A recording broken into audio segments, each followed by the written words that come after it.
اعوذ باللہ من الشیطان اللعین الرجیم بسم اللہ الرحمن الرحیم رب اشرح لی صدری ویسر لی امری واحلل عقدۃ من لسانی یفقهوا قولی ان اللہ وملائکتہ یصلون علی النبی یا ایھا الذین آمنوا صلوا علیہ وسلموا تسلیما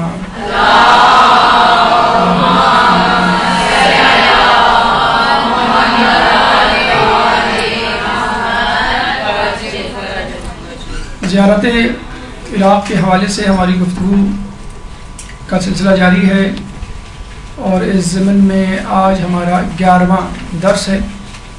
پچھلی مرتبہ ہم نے مسجد کوفہ اور اس کے اندر ہونے والے اعمال اور موجود زیارات سے استفادہ کیا تھا، لیکن جس طرح نجف میں حرم امیر المومنین کے اطراف بہت ساری زیارات ہیں، اسی طرح خود مسجد کوفہ کے آس پاس اور شہر کوفہ کے ارد گرد بہت ساری زیارات ہیں جن کی آشنائی آپ کی روحانی ترقی کے لیے ممدود و معاون ہوگی۔ یہ زیارات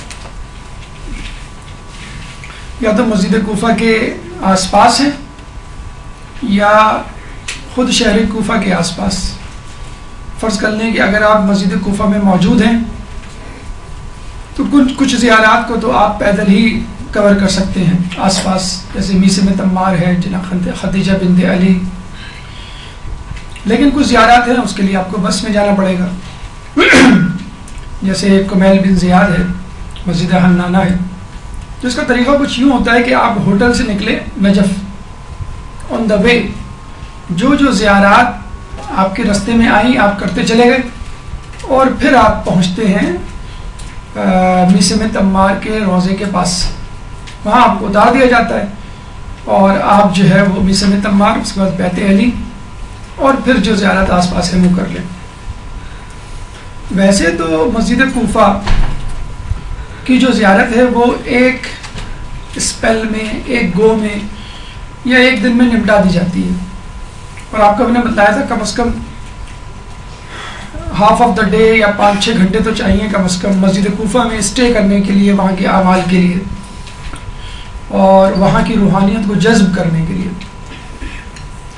لیکن اگر آپ میں ہمت ہے تو ایک ہی دن میں 2 اسپیلز رکھ لیں، یعنی فجر سے یا ناشتے سے لے کر ظہرین تک آپ نے اطراف زیارت نمٹائی، آن دا وے فرام ہوٹل ٹل کوفہ یا ٹل مسجد کوفہ، آن دا وے جتنی بھی زیارت آئیں ظہرین تک زیارت نمٹانے کے بعد آپ نے بریک لیا ظہرین کا، لنچ کا، اس کے بعد پھر آپ نے مسجد کوفہ کی زیارت نمٹا لی۔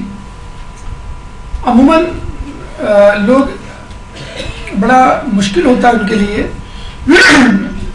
کوفہ کے اعمال اور اطراف کوفہ دونوں ایک ساتھ، اور وہ دن بڑا تھکا دینے والا ہوتا ہے جس دن لوگ مسجد کوفہ جاتے ہیں اور وہاں پہ اعمال کر کے آتے ہیں۔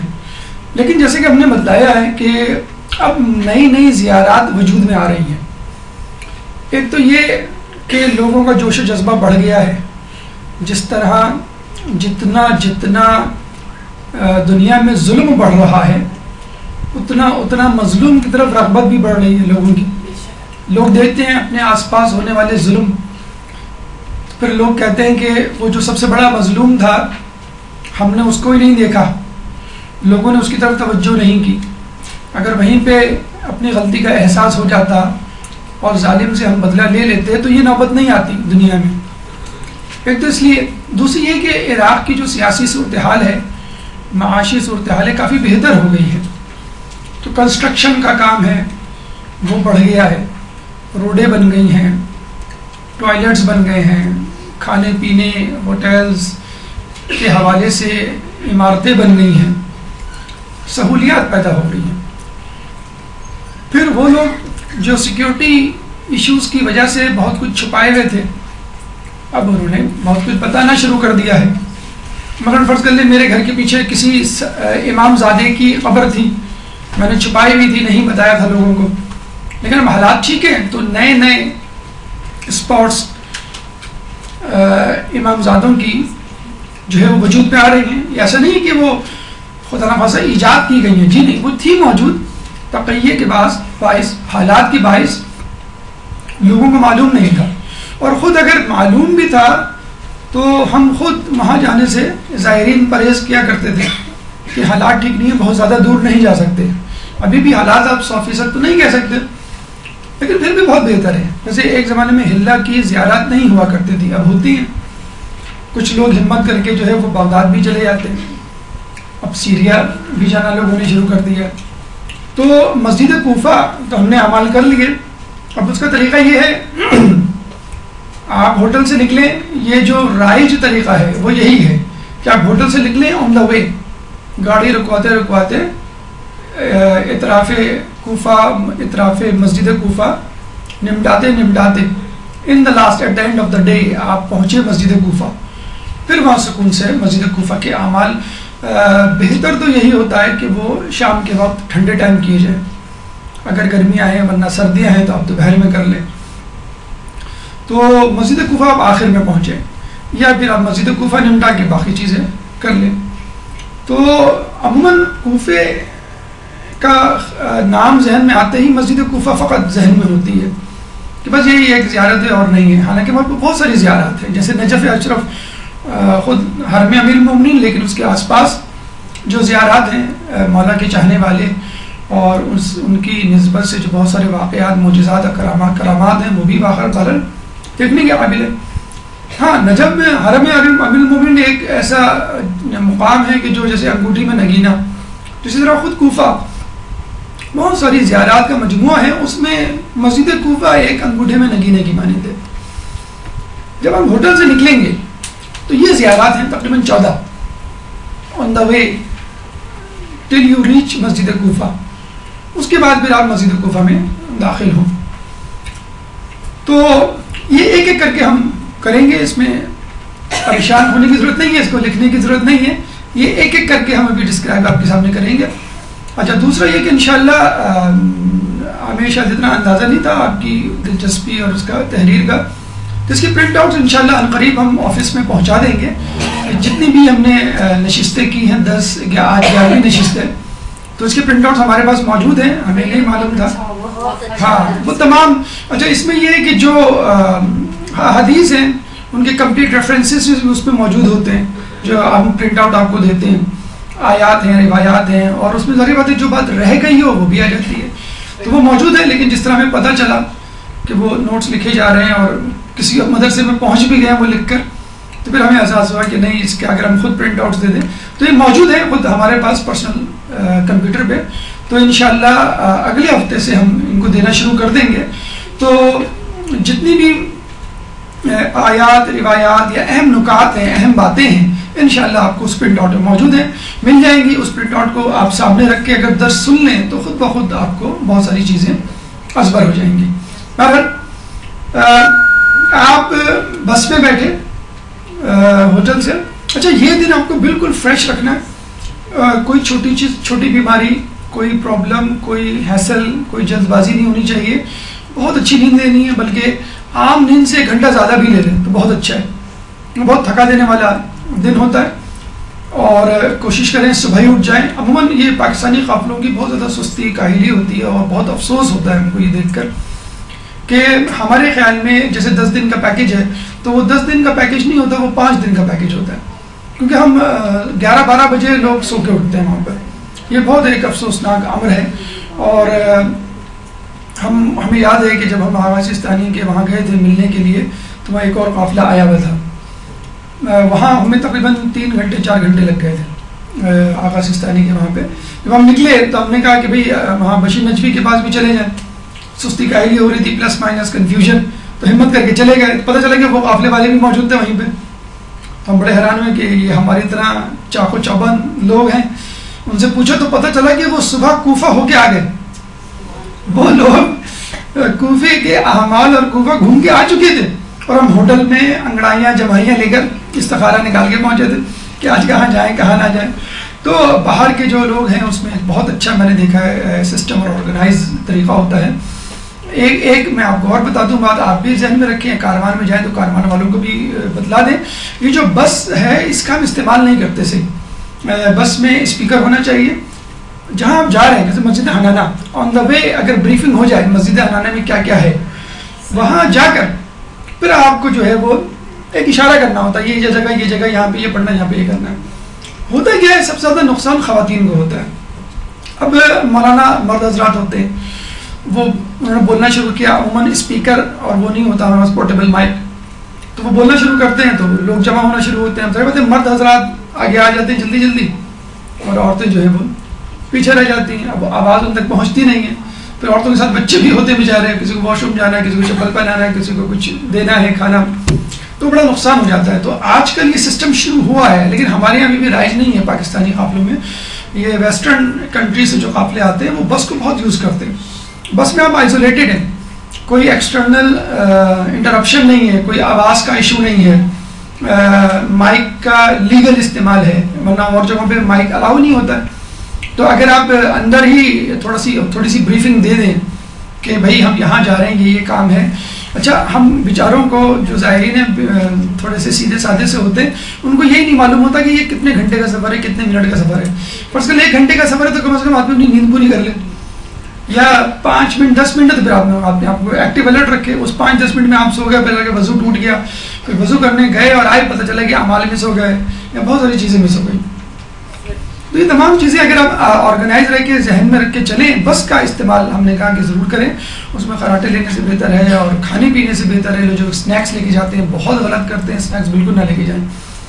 جب نکلیں تو کوئی چیز کھانے پینے کے ساتھ نہیں ہونی چاہیے، آپ کی توجہ بھی بٹے گی اور پھر واش روم والا مسئلہ بھی ہوگا اور جو باتیں بتلائی جاتی ہیں وہ بھی مس ہو جائیں گی. بہرحال آپ نکلے ہوٹل سے تو آن دا وے جو بس رکے گی وہ مسجد حنانہ پہ رکے گی اور وہاں پہ 2 زیارات آپ کو کرنی، مسجد حنانہ اور کمیل بن زیاد. اس کے بعد آپ دوبارہ بس میں بیٹھ جائیں گے اور پھر آپ ڈائریکٹ اتریں گے میثمۃ عمار کے روضے کے پاس. بس وہاں سے اترنے کے بعد پھر آپ کو پیدل ہی گھومنا ہے. تو بس یہ ذہن میں رکھیں 5 یا 10 منٹ، 2.5 کلومیٹر دور ہے یہ مسجد حنانہ نجف سے شمال مشرق کی طرف.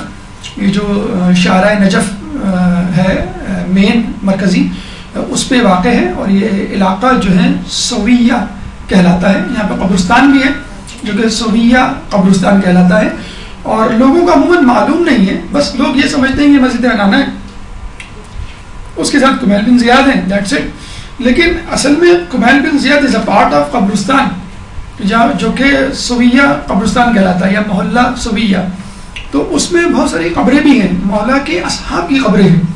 تو اگر بھی ان کو بھی دیکھ لیا جائے، ویسے ابھی تک اہتمام نہیں ہے. ہم جتنی بھی زیارات پہ گئے ہیں کمیل بن زیاد کے علاوہ وہاں پہ جو اصحاب علی دفن ہیں ان کا اہتمام نہیں کیا جاتا زیارات پہ.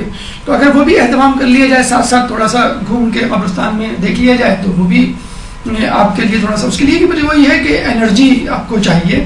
اب قافلے والے وہ اتنی بڑی بس کو چھوٹی چھوٹی گلیوں میں لے کے نہیں جا سکتے. ٹھیک ہے، کمیل بن زیاد ہے، میثمۃ عمار بڑی بڑی شاہراہوں پر واقع ہیں، لیکن بہت سارے اصحاب ہیں جو بہت زیادہ معروف جگہوں پہ یا کھلی جگہوں پہ دفن نہیں ہوئے، تو آپ کو پیدل جانا پڑے گا. تو یہ آپ خود بھی مطلب قافلے والے یہ دیکھ رہے ہوتے ہیں جب ہم نے ان کو 8 بجے بلایا اور یہ 12 بجے اونگتے ہوئے آنکھیں ملتے ہوئے آ رہے ہیں، تو یہ لوگ ہمارے ساتھ کیا گھومیں گے؟ جبکہ ہم دیکھتے ہیں ایران والے قافلے ہوتے ہیں اور جو ویسٹرن کنٹریز کے قافلے ہوتے ہیں بہت ایکٹیولی موو کر رہے ہوتے ہیں.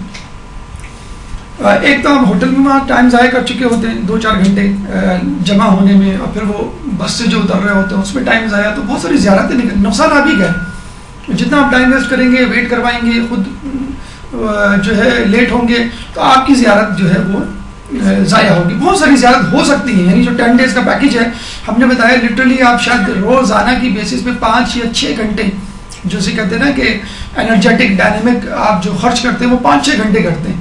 باقی 5-6 گھنٹے آپ ہوٹل میں گزار رہے ہوتے ہیں یا 5-6 گھنٹے آپ کہیں بس بیٹھے ہوئے ہوتے ہیں. لیکن آپ کا جو اصل مقصد ہے وہاں پہ یہ کہ جلدی جلدی جگہوں کو دیکھنا اور وہاں پہ جو اعمال ہیں ان کو کرنا اور وہاں پہ جو ہے وہ مینٹلی فزیکلی اسپریچولی جو ہے پریزنٹ رہنا، یہ جو اصل چیز ہے. تو یہ محلہ سویہ ہے کہ جہاں پہ قبرستان بھی ہے اور اصحاب علی کی بھی قبریں ہیں، کمیل بن زیاد کا بھی مزار ہے اور مسجد حنانہ بھی ہے. مسجد حنانہ ہنانا عربی کے لفظ سے نکلا ہے، اور جیسے عربی میں اردو میں بھی ہے ایسا کہ جیسے پرندوں کی چہچہاٹ کہلاتی ہے جو آواز ہوتی ہے، کبوتر کا غٹرغوں کہلاتا ہے، سانپ کی جو ہے وہ پھنکار ہے وہ کہلاتی ہے، بکری کی میں ہے. تو جانوروں کی آوازوں کے نام ہیں. تو عربی میں جانوروں کی آوازوں کے نام ہیں، نہ صرف بلکہ رونے کے الگ نام ہے اور ہنسنے کے الگ نام ہے. تو یہ جو اونٹنی کا بچہ روتا ہے اس کو حنانہ کہتے ہیں. تو ہوا یہ تھا، جو پہلی فضیلت مسجد حنانہ کی ہے کہ جب اسیران کربلا کا قافلہ یہاں سے گزرا تھا تو ایک روایت کے مطابق یہاں مسجد نہیں تھی، تو سر اقدس حسین جو ہے ایک جگہ پہ رکھا گیا. تو کہتے ہیں کہ جب وہ سر اقدس وہاں پہ رکھا گیا تو اس جگہ سے سسکیوں کی رونے کی آواز آئی، بالکل ایسے جیسے کوئی اونٹنی کا بچہ اپنی ماں کے کھو جانے پر ہوتا ہے. تو وہاں سے لوگوں نے اس جگہ کا نام حنانہ رکھ دیا. پھر لوگوں نے وہاں مسجد بنا ڈالی اور اس مسجد کا نام حنانہ پڑ گیا. اور اس کی تصدیق جو ہے ہمیں دیگر روایات سے بھی ہوتی ہے.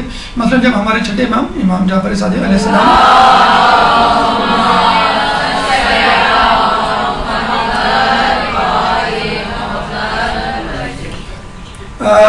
نجف اشرف آئے تھے تو انہوں نے 3 جگہ رک کے نماز پڑھی تھی.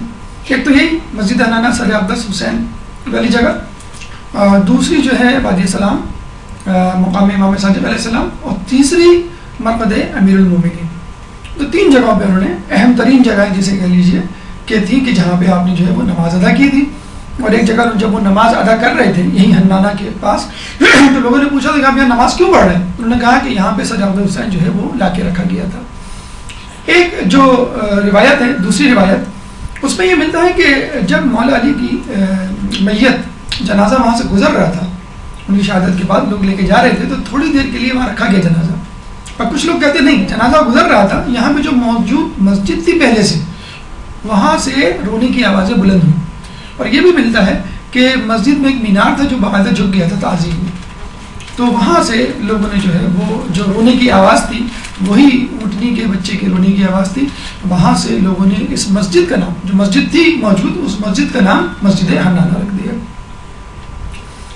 اچھا، ایک اور دلچسپ بات کہ ستون حنانہ مسجد نبوی میں بھی ہے، اور اس کی جو تفسیر ہے وہ ہمیں کچھ یوں ملتی ہے کہ رسول اللہ جس ستون سے کھجور کے درخت کے تنے سے ٹیک لگا کر خطبہ دیا کرتے تھے وہ جو ہے بیکار ہو گیا تھا. یعنی جب ان کو ممبر ملا، کسی نے آفر کی کہ میں آپ کے لیے ممبر بنا دوں، ایک صحابیہ کے بیٹے تھے بڑے، ممبر بنایا. رسول اللہ نے جب پہلا خطبہ دیا اس ممبر میں، ابھی انہوں نے خطبہ ہی نہیں شروع کیا کہ اس کھجور کے تنا، اچھا وہ درخت کھجور کا درخت نہیں تھا، تنا تھا، بس کاٹ کے لایا گیا تھا، وہاں رکھ دیا گیا تھا، ٹیک لگا کے جیسے پلر ہے آپ کا.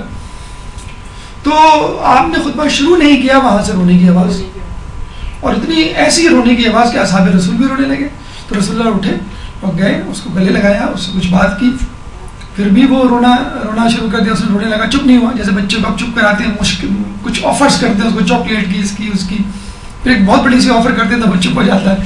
تو رسول اللہ نے اس کو آفر کی کہ اگر تم کہو تو میں تمہیں ایسی جگہ لگا دوں یا وہاں لگا دوں جہاں سے تم کو لایا گیا، تم پھر سے ہرے بھرے ہو جاؤ، اور جو حجاج اکرام ہیں ہر سال تمہارے سائے کے نیچے بیٹھے اور تمہارے پھل سے لطف اندوز ہوں. تو کہنے لگا کہ میں آپ کی جدائی کیسے برداشت کر دوں گا؟ یہ سب کچھ تو ٹھیک ہے، میں اس لیے تھوڑی رو رہا ہوں، میں جو اصل میں اس لیے رو رہا ہوں کہ مجھے بس آپ کی قربت چاہیے. تو رسول اللہ نے پھر اس کو کہا کہ ٹھیک ہے، تم جو ہے جنت میں میرے ساتھ رہو گے. پھر رسول اللہ نے لوگوں کو کہا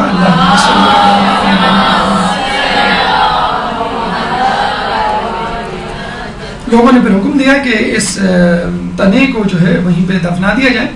تنے کو جو ہے وہیں پہ دفنا دیا گیا. اور یہ جو ممبر رسول ہے، یہ آپ کو ممبر رسول نظر آ رہا ہے، یہ نقشے کے مطابق دیکھیں یہ ہے اس کے پیچھے لیفٹ سائڈ پہ.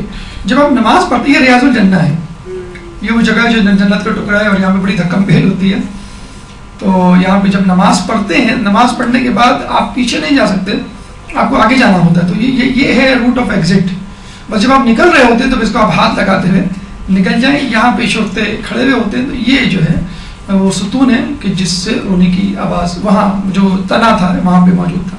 تو مولا علی کے لیے بھی مسجد روئی تو حنانہ اس کا نام پڑ گیا، اور رسول اللہ کے لیے جو تنا رویا تو اس مقام کا نام بھی ستون حنانہ پڑ گیا. ایک تیسری فضیلت بھی ہمیں ملتی ہے کہ ہنا جو لفظ ہے وہ عیسائیوں کے یہاں چرچ کے نام کے طور پہ استعمال ہوتا ہے. یہاں پہلے چرچ تھا جو بعد میں اس کو مسجد میں تبدیل کر دیا گیا.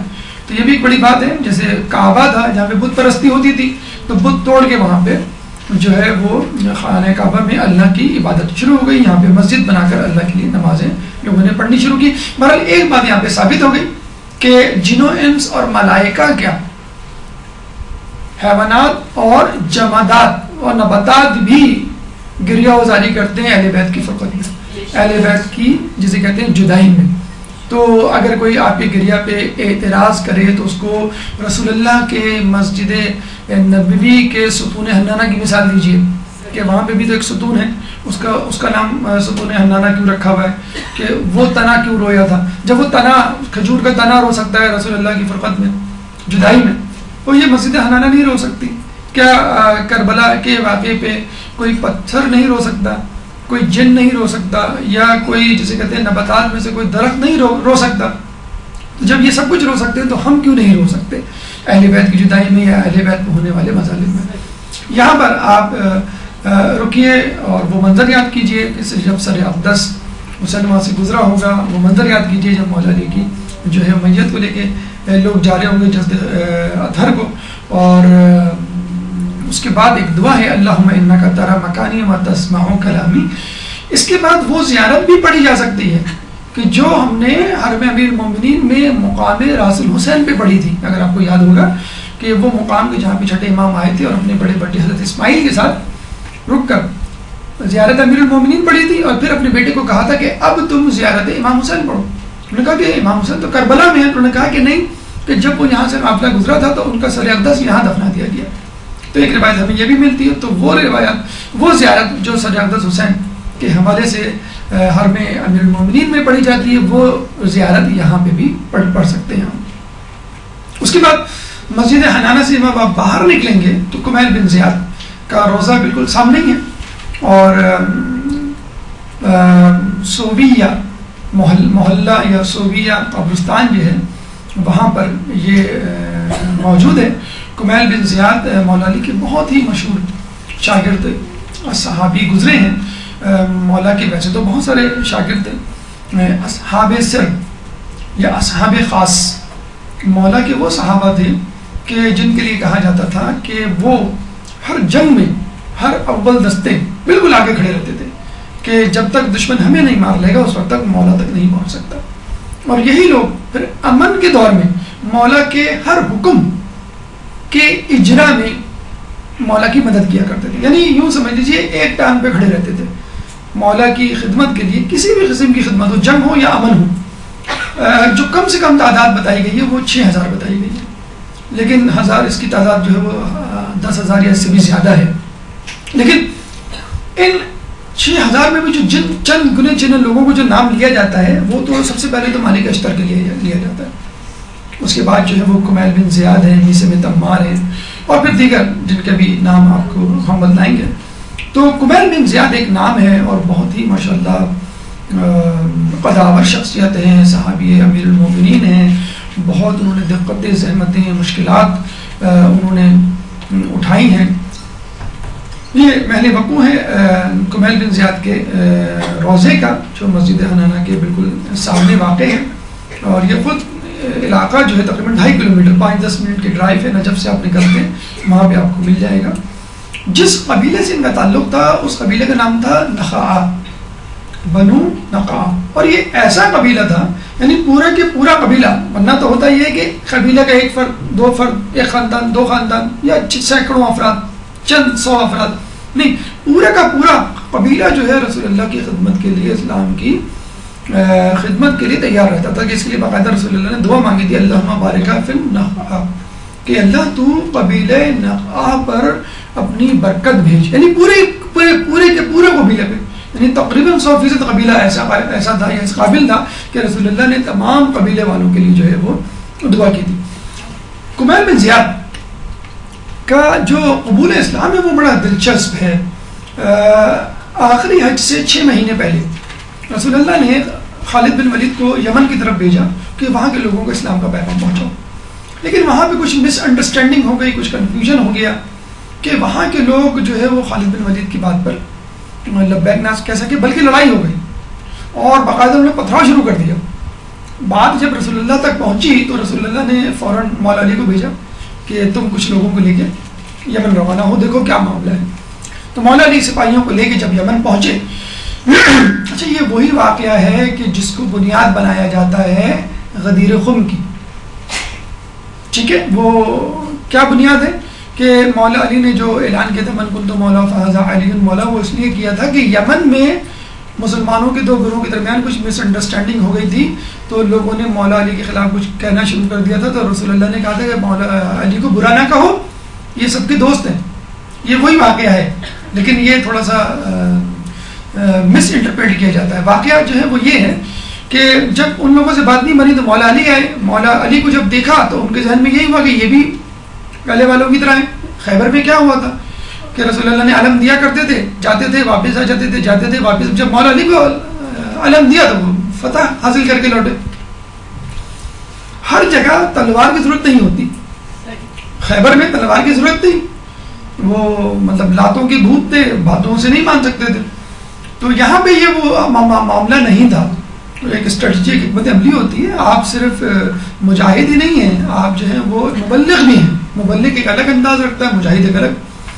مولانا علی جب وہاں پہنچے سپاہیوں کے ساتھ تو لوگوں نے سمجھا کہ یہ بھی وہی ہے، ان پہ پتھراؤ شروع کر دیا. بات چیت کرنے سے پہلے تو مولانا نے فوراً اپنے ساتھیوں کو روکا کہ بھائی تمہیں کوئی ضرورت نہیں ہے کوئی جواب دینے کی، نہ تلوار سے، نہ نیزوں سے، نہ تیر سے، نہ پتھروں سے، ہم گزرو.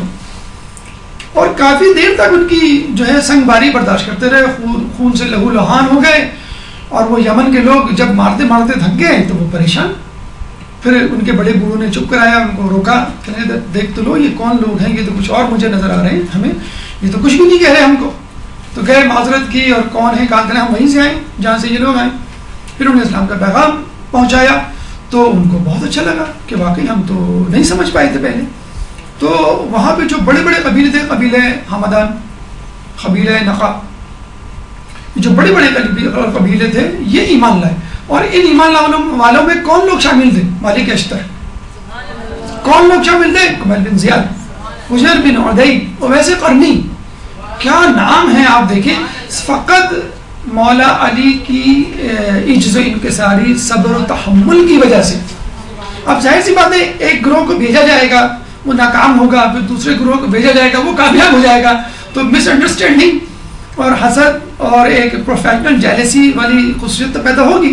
اچھا پھر مال غنیمت کی تقسیم یا کوئی اموال کی تقسیم تھی، انہوں نے تحفے تحائف دیے ہوں گے، وہ اس کی تقسیم کا مسئلہ ہوا. ظاہر ہے وہ اب علی کے ہاتھ میں تھی تو لوگوں نے الزام دینا شروع کر دیا. تو پھر رسول اللہ نے کو سمجھایا، لیکن اس کو بہت زیادہ پروپیگنڈائز کر کے یہ کہا گیا ہے کہ اسی وجہ سے غدیر کا جو اسٹیج سجایا گیا تھا، حالانکہ ایسا نہیں تھا. مالک اشتر کہ جن کے بارے میں مولا نے فرمایا کہ تم کو مجھ سے وہی نسبت ہے جو مجھ کو رسول اللہ سے. کتنا بڑا اسٹیٹس، کتنا بڑا. اور مالک اشتر کے بارے میں تو کہا جاتا ہے کہ واقعی بہت ہی جگرے والے انسان تھے، انیشیٹو لینے والے لوگ تھے. یہ نہیں کہ مولا حکم دے تو وہ کام کرے، وہ مولا کی آنکھ کا اشارہ سمجھ جاتے تھے، مولا کے دل کی بات سمجھ جاتے تھے کہ مولا کو فلاں چیز سے تکلیف ہو رہی ہے، اب ہمیں یہ کرنا چاہیے. مولا اس چیز کو پسند نہیں کرتے، بھائی ہٹا دو. مالک اشتر اس ٹائپ ان میں یہ کمیل بن زیاد بھی تھے. یہ سمجھ لیں نمبر 2 سمجھ لیں. مالک اشتر بالکل سب سے آگے ہوا کرتے تھے، ڈیسیجن لیا کرتے تھے، لیڈرشپ سب ان کے ہاتھ میں تھی. اور ان کے ساتھ ساتھ کمیل بن زیاد ہوا کرتے تھے. مطلب یہ جو 3-4 افراد ہیں، کمیل بن زیاد، حجر بن عدی، اویس قرنی، یہ ڈیسائسو لوگ ہوا کرتے تھے. اویس قرنی کے تو بہت زیادہ آگے نام نہیں آتا، لیکن بہرحال یہ بھی جنگوں میں شامل رہے ہیں. لیکن ہر حکومت کی آنکھوں کا کانٹا ہوا کرتے تھے. کون؟ یہ مالک اشتر، کمیل بن زیاد، حجر بن عدی. ان کے آپ نے تفصیل تاریخ میں پڑھی ہوگی، ابھی تفصیل تھوڑی سی آگے بھی آئے گی. تو یہ اس زمانے کے لوگ ہیں. جب اچھا یہ اب بتائیے کس زمانے کے؟ آخری دور کے. 6 مہینے پہلے رسول اللہ کی شہادت سے، ان کی وفات سے 6 مہینے پہلے کے لوگ ہیں. انہوں نے پورا نہ مکی دور دیکھا نہ مدنی دور دیکھا، لیکن کیا لوگ تھے، کیا ایمان تھا ان کا. جب رسول اللہ کی شہادت ہوئی تو یہ تمام لوگ کہاں شفٹ ہو گئے؟ کوفہ. کوفے میں ایک مسلمانوں کی کثیر تعداد ہم نے بتائی تھی موجود تھی. اور وہاں پہ خلیفہ سویم کے زمانے میں ولید بن عقبہ گورنر تھا. اس کے رنگ ڈھنگی نرالے تھے، شراب پی کے جو نمازیں پڑھایا کرتا تھا. ایک دفعہ شراب کے نشے میں فجر کی نماز 2 کی بجائے 4 پڑھائی اور پیچھے مڑ کے کہا اور پڑھاؤں. مزہ آیا, مطلب اس طرح شراب کے نشے میں. تو لوگ بڑے پریشان ہوئے کہ بھائی یہ کیا ہے, اٹس ٹو مچ, انف از انف. تو پھر مالک اشتر, کمیل بن زیاد اور یہ حجر بن ادے, اویس قرنی, یہ سب گئے, ڈیلیگیشن یہ پورا وفد گیا. یہ انیشیٹو لینے والے لوگ تھے نا, بعض لوگ تو ڈر رہے تھے میں ہم کچھ نہیں کر سکتے, یہ جو ہے حاکم شام اور خلیفہ سوئم کی طرف سے متعین کردہ شخص ہے. یہ گئے پہلے خود اسی سے بات کرنے, ولید بن عقبہ سے بعد میں. وہ پتہ چلا کہ اس وقت بھی نشے میں, یعنی اس کا مطلب ہے 24 گھنٹے جو وہ نشے میں. تو انہوں نے کہا بھائی یہ تو اس قابل نہیں ہے اس سے بات کی جائے, تو حاکم شام کی طرف چلتے ہیں جس نے اس کو اپوائنٹ کیا. حاکم شام کی طرف گئے تو ان کا بھی انداز یہی تھا, انہوں نے کوئی شنوائی نہیں کی, کوئی نوٹس نہیں لیا. انہوں نے کہا کہ آپ چلتے ہیں, ہم ڈائریکٹ ڈائلنگ کرتے ہیں, خلیفہ سوئم کے پاس چلتے ہیں.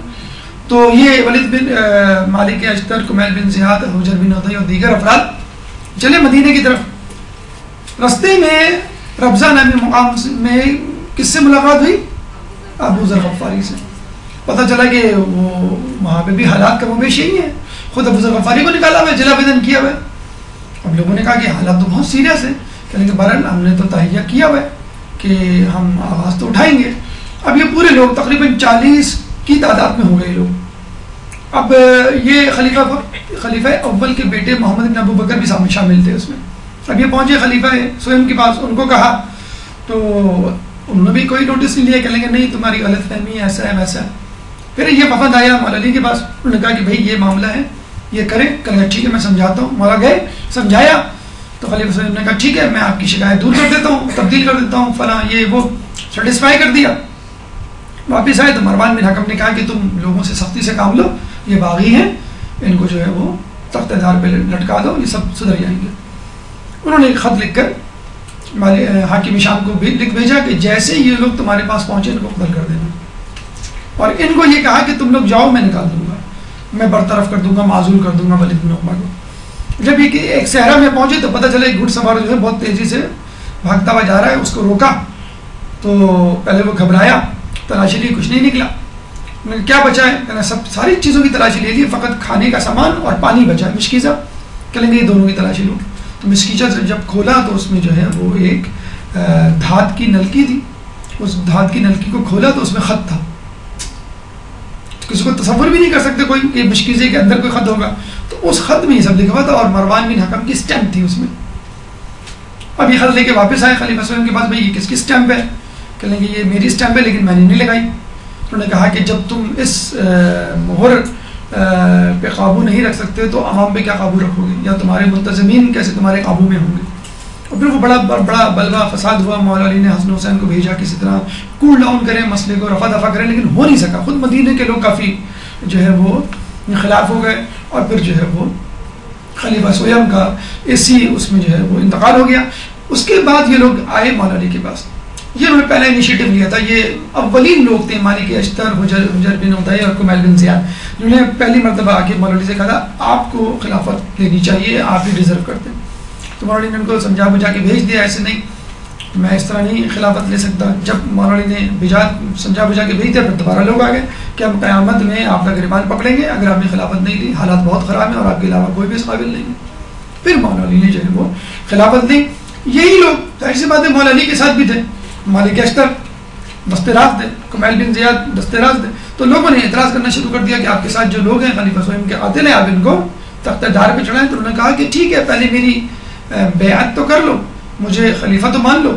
جب میں تمام لوگوں کے نزدیک غیر متفقہ طور پہ بغیر کسی اختلاف کے خلیفہ تسلیم کروا دیا جاؤں گا, تو پھر میں ہر کسی کو اس کے حساب سے سزا دے سکتا ہوں. خیر انہوں نے بیعت نہیں کی. حاکم شام نے اور دیگر افراد نے جو ہے جنگ جمل, جنگ صفین اور پھر جنگ نہروان کا جو ہے وہ طوفان برپا کیا, اور علی نے انہی لوگوں کی مدد سے ان کو ایک ایک کر کے نمٹا.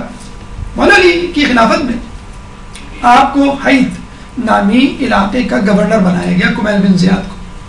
لیکن شورشیں چلتی رہی. کمیل بن زیاد کہتے ہیں کہ میں خود حیران تھا, پریشان تھا, یہ کس قسم کے لوگ ہیں. اچھا وہ تو نیو کمر تھے نا, رسول اللہ کی شہادت سے 6 مہینے پہلے تو ایمان لائے. اب وہ لا کے پریشان ہو جاتے تھے, وہ لوگ ہیں جو بدر میں شریک ہوئے، خندق میں شریک ہوئے، خیبر میں شریک ہوئے، یہ وہ لوگ ہیں جن کے بارے میں ہم سنا کرتے تھے، عجیب لوگ ہیں. اچھا یہ جنگیں کس نے جتوائی؟ اسی علی نے جتوائی جو بھی خلافت کی مسند پہ بیٹھا ہے. اچھا اسی علی کے خلاف بھی لوگ لڑ رہے ہیں، کیسے لوگ ہیں؟ تو کمیل بن زیاد کے بڑے کمنٹس ہیں، آپ ہسٹری میں جا کے پڑھیں تو وہ کہتے تھے میں بڑا حیران پریشان ہوا کرتا تھا، یہ کس قسم کے لوگ ہیں، کس قسم کی امت ہے کہ جس شخص نے ان کو جنگیں جتوائیں اور ایک نام ان کا بلند کیا، اسی کے خلاف کھڑے ہو گئے، حالانکہ وہ بہترین کینڈیڈیٹ ہے، کوئی امیدوار ہے. بہرحال مولا نے کمیل بن زیاد کو حیرت نامی علاقے میں گورنر بنایا اور حاکم شام کی شورش اور حملے جاری تھے. تو پتہ چلا ان کو کہ حاکم شام کی فوج حملہ کرنے والی ہے. تو یہ اپنے علاقے میں دیہات میں کسی نے خبر دی کہ جو وہ ہے لشکر قرقیسیہ نامی علاقے میں موجود ہے. یہ تھوڑا سا اور کانفیڈنس کا شکار ہو گئے کہ کوئی مسئلہ نہیں ہے، ہم حیت میں کیوں بیٹھے، ہم دوسرے شہر میں جا کے اٹیک کرتے آفینسو وے میں، ڈیفینس کیوں کریں ہم. تو 50 افراد کو انہوں نے اپنے علاقے حیت میں چھوڑ دیا اور خود چلے گئے ایک بڑی فوج لے کے قرقیسیہ. وہاں جا کے دیکھا تو وہاں تو موجود ہی نہیں ہے وہ لوگ. جیسے خالد بن ولید نے جنگ احد میں پہاڑی کے پیچھے سے حملہ کر دیا تھا، وہ گھوم کر انہوں نے حیت پہ حملہ کر دیا. اس بات میں مولا علی نے بہت زیادہ ان کی تنبیہ سرزنش کی تھی. خط ہے مکتوب نمبر 61 نہج البلاغہ میں کہ تم نے اپنا مسکن، اپنا مرکز کیوں چھوڑا؟ تمہیں چاہیے تھا کہ وہاں رہتے اور وہاں پہ لوگوں کو ذمہ داریاں دیتے اور وہیں پہ اس کا مقابلہ کرتے. یہاں سے ہمیں اندازہ ہوتا ہے کہ مولا علی اپنے ساتھیوں کے ساتھ نرم تو تھے لیکن سخت محاسبہ بھی کیا کرتے تھے. کمیل بن زیاد میثم تمار، حبیب ابن مظاہر اور دیگر افراد کی طرح وہ خاص لوگ ہیں جن کو مولا نے خاص قسم کی تعلیم دی ہوئی تھی. ہر کسی کو وہ علوم نہیں دیے تھے. علم غیب جیسے ہم نے بتایا آپ کو، میثم تمار کو، حبیب ابن مظاہر کو اور دیگر لوگوں کو، اس طرح ان کو بھی دیا تھا. کمیل بن زیاد مولا علی کے ساتھ کوفے کی گلی میں گزر رہے نماز فجر کے وقت، یہ ذرا پہلے تو ایک گھر سے بڑی خوبصورت خوش الہانی کے ساتھ قرآن پڑھنے کی آوازیں آیا کرتی تھی. ایک شخص پڑھا کرتا تھا. تو کمیل بن زیاد جو ہے وہ اکثر مولا سے کہا کرتے تھے مولا دیکھیں کتنی خوبصورت آواز ہے، کیا قرت ہے، کیا انداز ہے، کتنا خلوص ہے اس آواز میں، بڑی تعریف ہے. تو مولا کہتے تھے کہ میں اس شخص کے بارے میں تم کو بعد میں بتاؤں گا. بس یہ کہہ کے آگے بڑھ جاتے تھے. تو جنگ نہروان ہوئی. جنگ نہروان میں لاشوں کے پاس سے گزر رہے تھے مولا علی کمیل بن زیاد کی طرف کے ساتھ. کہیں گے اس شخص کو پہچانتے ہو؟ جب کمیل بن زیاد نے غور سے دیکھا تو پتہ چلا کہ یہ وہی قاری قرآن ہے جس کی آوازیں سنا کرتے تھے کوفے کی گلیوں میں مسجد کی طرف جب جایا کرتے تھے. کہیں گے مولا یہ تو وہی شخص ہے. کہنا ہاں یہ وہی شخص جس کی تم تعریف کیا کرتے تھے. ایسے قرآن پڑھنے کا کیا فائدہ کہ جو انسان کو فائدہ نہ دے سکے. خود رسول اللہ کی حدیث ہے نا کہ کچھ لوگ ایسے ہوں گے جن کی قرت کے سامنے تم اپنی قرت ہیچ سمجھو گے، جن کی نمازوں کے سامنے تم اپنی نمازیں ہیچ سمجھو گے، لیکن قرآن ان کے گلے سے نہیں اترے گا اور وہ دین سے اس طرح نکل جائیں گے کہ جیسے کمان سے تیر نکلتا ہے. یہ خوارج. تو ایسی قرت کا، ایسے فرفر قرآن پڑھنے کا کوئی فائدہ نہیں کہ جس لہجے میں، جس زبان میں علی کی ولایت اور علی کا تولا یعنی علی کی محبت کا اقرار نہ شامل ہو. تو قرآن پڑھنے کے لیے ضروری آپ کے عقائد ٹھیک ہو. عقائد ٹھیک ہوں گے تو قرآن آپ کو وہ دے گا جو اس کو دینا چاہیے. اصحاب سرین میں سے ہیں. مولا نے ان کو دعائے کمیل بہت مشہور ہے، ہمارے یہاں شب جمعہ پڑھی جاتی ہے، سکھائی. بنیادی طور پہ یہ دعائے خضر ہے. اور ایک دفعہ مولا علی نے بصرے میں لوگوں کے سامنے کھڑے ہو کے یہ کہا کہ لوگوں تم دعائے خضر کیوں نہیں پڑھتے؟ دعائے خضر پڑھا کرو. پھر مولانا نے یہ بھی بتایا کہ شب جمعہ پڑھو، نیمہ شعبان پڑھو 15 شعبان کو، اور کسی بھی وقت پڑھو. یہ تمہارے اوپر سے برائیاں، تمہارے اندر سے حسد اور تمہاری تمام مصیبتوں کو دور کر دے گی. یہ کہہ کر مولا علی خاموش ہو گئے، لوگ چلے گئے. اب آپ دیکھیے کمیل بن زیاد ابھی خاص لوگوں میں تھے نا، تو خاص لوگ تو ایکسٹرا ٹائم چاہتے ہیں، خاص لوگ جو ہے وہ خاص قربت چاہتے ہیں. سب چلے گئے تو خاموشی سے مولا علی کے پاس پیچھے سے آئے، کہنے لگے مولا مجھے دعا تعلیم کر دیجیے، میں فقط سننا نہیں چاہتا، تعلیم کر دیجیے. جیسے ہم لوگ ہیں، کتنے لوگ ہیں دعائے کمیل کو سمجھ کے پڑھتے ہوں گے. تو انہوں نے کہا کہ میں صرف پڑھنا اور سننا نہیں چاہتا، مجھے تعلیم کر دیجیے اور میں چاہتا ہوں کہ یہ دعا لوگوں کی زندگیوں میں داخل ہو جائے. یعنی آپ مجھے سکھائیں پھر میں لوگوں کو سکھاؤں. تو مولا نے ان کو بہت چیزیں کہتے ہیں کہ شاباش دی اور ان کے لیے دعا فرمائی کہ اللہ تمہیں ہر مصیبت سے دور رکھے. پھر تعلیم کی اور پوری انہوں نے دعا لکھی، یعنی تشریح اور توضیح اور تمثیل تمام چیزوں کے ساتھ پس منظر کے ساتھ پھر لوگوں کو تعلیم دینا شروع کی. اب ہم نے دیکھو کہ کچھ لوگوں کو آپ دیکھتے ہیں فقہ یاد آ جاتے ہیں، فقہ کے ٹیچر ہیں بھائی، کچھ لوگوں کو دیکھتے ہیں ہمیں قرآن بھی یاد آ جاتا ہے بھی یہ قاری قرآن ہے، کچھ لوگوں کو ذاکر بھی ذاکر ہے. تو جہاں بھی لوگ کمیل کو دیکھتے ہیں ان کو دعائے کمیل یاد آ جاتی ہے. اچھا یہ وہی شخص ہے جو لوگوں کو جو ہے وہ دعائے کمیل دعائے خضر سکھاتا ہے. تو پھر لوگوں نے دعائے خضر کی بجائے اس کو دعائے کمیل کہنا شروع کر دیا. وہ دعا جو کمیل لوگوں کو بتاتا ہے سکھاتا ہے، دعا کمیل کو نہیں سکھائی تھی، دعا پہلے سے مشہور تھی دعائے خضر کے نام سے، لیکن کمیل اس دعا کے اسپیشلسٹ بن گئے تھے، ایکسپرٹ بن گئے تھے. لوگ ان کو دیکھ کے دعائے کمیل کو ذہن میں لے آتے تھے وہ شخص جو دعائے کمیل سکھاتا ہے. تو پھر آپ نے جو ہے لوگوں کو دعائے کمیل سکھانا شروع کی اور الحمدللہ وہ ہمارے پاس اب تک موجود ہے. کہتے ہیں کہ مولا علی کی شہادت کے بعد 40 سال تک یہ روپوش رہے. 40 سال بہت بڑا عرصہ ہوتا ہے. 40 سال کی عمر میں یہ روپوش ہوئے، 80 سال تک روپوش رہے، کسی کو نہیں پتہ چلا یہ کہاں گئے. لیکن کچھ لوگ کہتے ہیں کہ غالباً ابن زیاد نے اپنی جیل میں ان کو رکھ لیا تھا اور وہاں پہ ان کا نام کمیل نخعی نہیں بلکہ کمیل حمدانی پڑ گیا تھا، کیونکہ حمدان اور ناقی دو قبیلے ہیں یمن کے، ایک ساتھ ایک دوسرے کی سپورٹ میں رہا کرتے تھے. تو اس لیے لوگوں کے ذہن سے یہ محو ہو گیا کہ یہ کمیل ابن زیاد وہ ناقی ہیں، ابن زیاد ناقی یا پھر حمدانی. اور آپ کو معلوم ہے کمیل یہ جو حجاج بن یوسف تھا یہ اس سے پہلے ابن زیاد تھا، ان کی جیلوں میں لاکھوں افراد تھے. خود فقط حجاج بن یوسف کی جیل میں 50,000 مرد اور 30,000 عورتیں بغیر چھت کے رہا کرتے تھے کہ گرمیوں میں شدید گرمی اور سردیوں میں شدید سردی. اتنی زیادہ گرمی، اتنے زیادہ چہرے جھلس جاتے تھے کہ ایک عورت اپنے بچے سے ملنے آئی تو کہا یہ تو میرا بچہ نہیں ہے، یہ تو حبشی ہے، میرا بچہ تو گورا تھا، یہ تو حبشی غلام رکھتا ہے کسی افریقہ کا. تو اس نے پھر اپنا ایک برتھ مارک دکھایا ماں کو، کہنے لگا ماں میں تیرا ہی بیٹا ہوں لیکن اس دھوپ کی وجہ سے میرا چہرہ جھلس گیا. بہرحال بڑے اس نے ظلم ڈھائی، ابن زیاد نے بھی اور اس نے بھی. مولا کی شہادت کے بعد حالات خراب ہوئے، شیعہ علی پہ زمین تنگ ہوئی، پھر کربلا کا واقعہ ہوا. اچھا کربلا کے واقعے میں بھی ان کا نام و نشان نہیں ملتا. جس ہمیں تمار کا ملتا ہے، ہمیں جو ہے وہ مالک اشتر کا ملتا ہے، ہمیں ان کا ملتا ہے مطالع سقفی کا اور دیگر لوگوں کا، سلمان بن سرد کا ملتا ہے جن کو جو ہے وہ قید میں رکھا گیا. تو بہرحال کچھ لوگوں کا ہے کہ یہ ابن زیاد کے غالباً قید میں تھے. اچھا کسی طرح وہ چھٹ گئے قید سے اور اس کے بعد جو ہے وہ حجاج بن یوسف آیا. حجاج بن یوسف جو ہے شاید جس کے بارے میں جس کے بارے میں عمر بن عبدالعزیز نے کہا تھا دنیا جہاں کے لوگ اپنا اپنا خبیث اٹھا کے لے آئیں اور ہم اپنا خبیث حجاج کو پیش کریں تو ہمارا خبیث دنیا کے تمام خبیثوں میں بھاری ہوگا. یہ کس کا جملہ ہے؟ عمر بن عبدالعزیز کا. اتنا ظالم بادشاہ، اتنا سفاک بادشاہ تھا. تو حجاج بن یوسف نے جو ہے وہ ان کے گھر کی عورتوں کو اور ان کے قبیلوں کو قید کر لیا اور ہر قسم کی کاروباری بندش لگا دی ان کے قبیلے پہ. تو ظاہر سی بات ہے معاشی تنگی کا شکار ہوئے تو بیچارے روپوشی سے نکل کر سامنے آئے. 80 سال 82 سال ان کی عمر تھی، آپ اندازہ لگا لیے. اچھا 80 سال کی عمر میں انہوں نے حجاج کے خلاف قیام کیا تھا. ہوا یہ تھا کہ حجاج بن یوسف نے ایک شخص کو بھیجا فوج بنا کے ترکی، جاؤ وہاں جا کے لڑو. وہ لڑنے لگے، فتوحات ہوئی، لیکن ظاہر بات ہے سپاہی ایک وقت تک لڑتا ہے پھر تھک جاتا ہے. انہوں نے کہا بھائی ہمیں چند مہینے کا ریسٹ دیا جائے.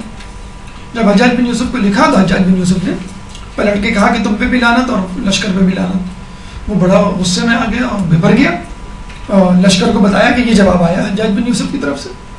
تو لوگوں نے کہا ہم تو اس کے خلاف جو ہے وہ جہاد کریں گے، قیام کریں گے. تو اس نے پورا لشکر لیا. اس لشکر میں کمیل بن زیاد بھی شامل ہو گئے، حالانکہ وہ لشکر مذہبی اعتبار سے حجاج بن یوسف کا ہم مذہب تھا لیکن جو حجاج بن یوسف کے خلاف تھا، بہرحال ظالم کے خلاف تھا، آپ بھی شامل ہو گئے.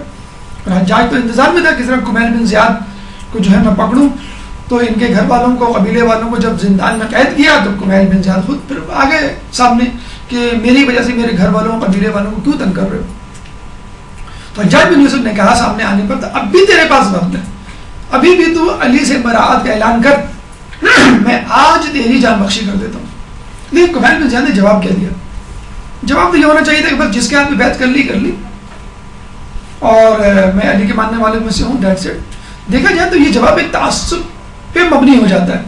ایک آپ نے پارٹی جوائن کر لی وہ غلط ہو صحیح ہو, آپ کیسے انہوں نے جواب کیا دیا؟ انہوں نے جواب یہ دیا تو مجھے علی سے بہتر شخص لا کے کھڑا کر دے میرے سامنے, میں اس کی بیعت کر لیتا ہوں.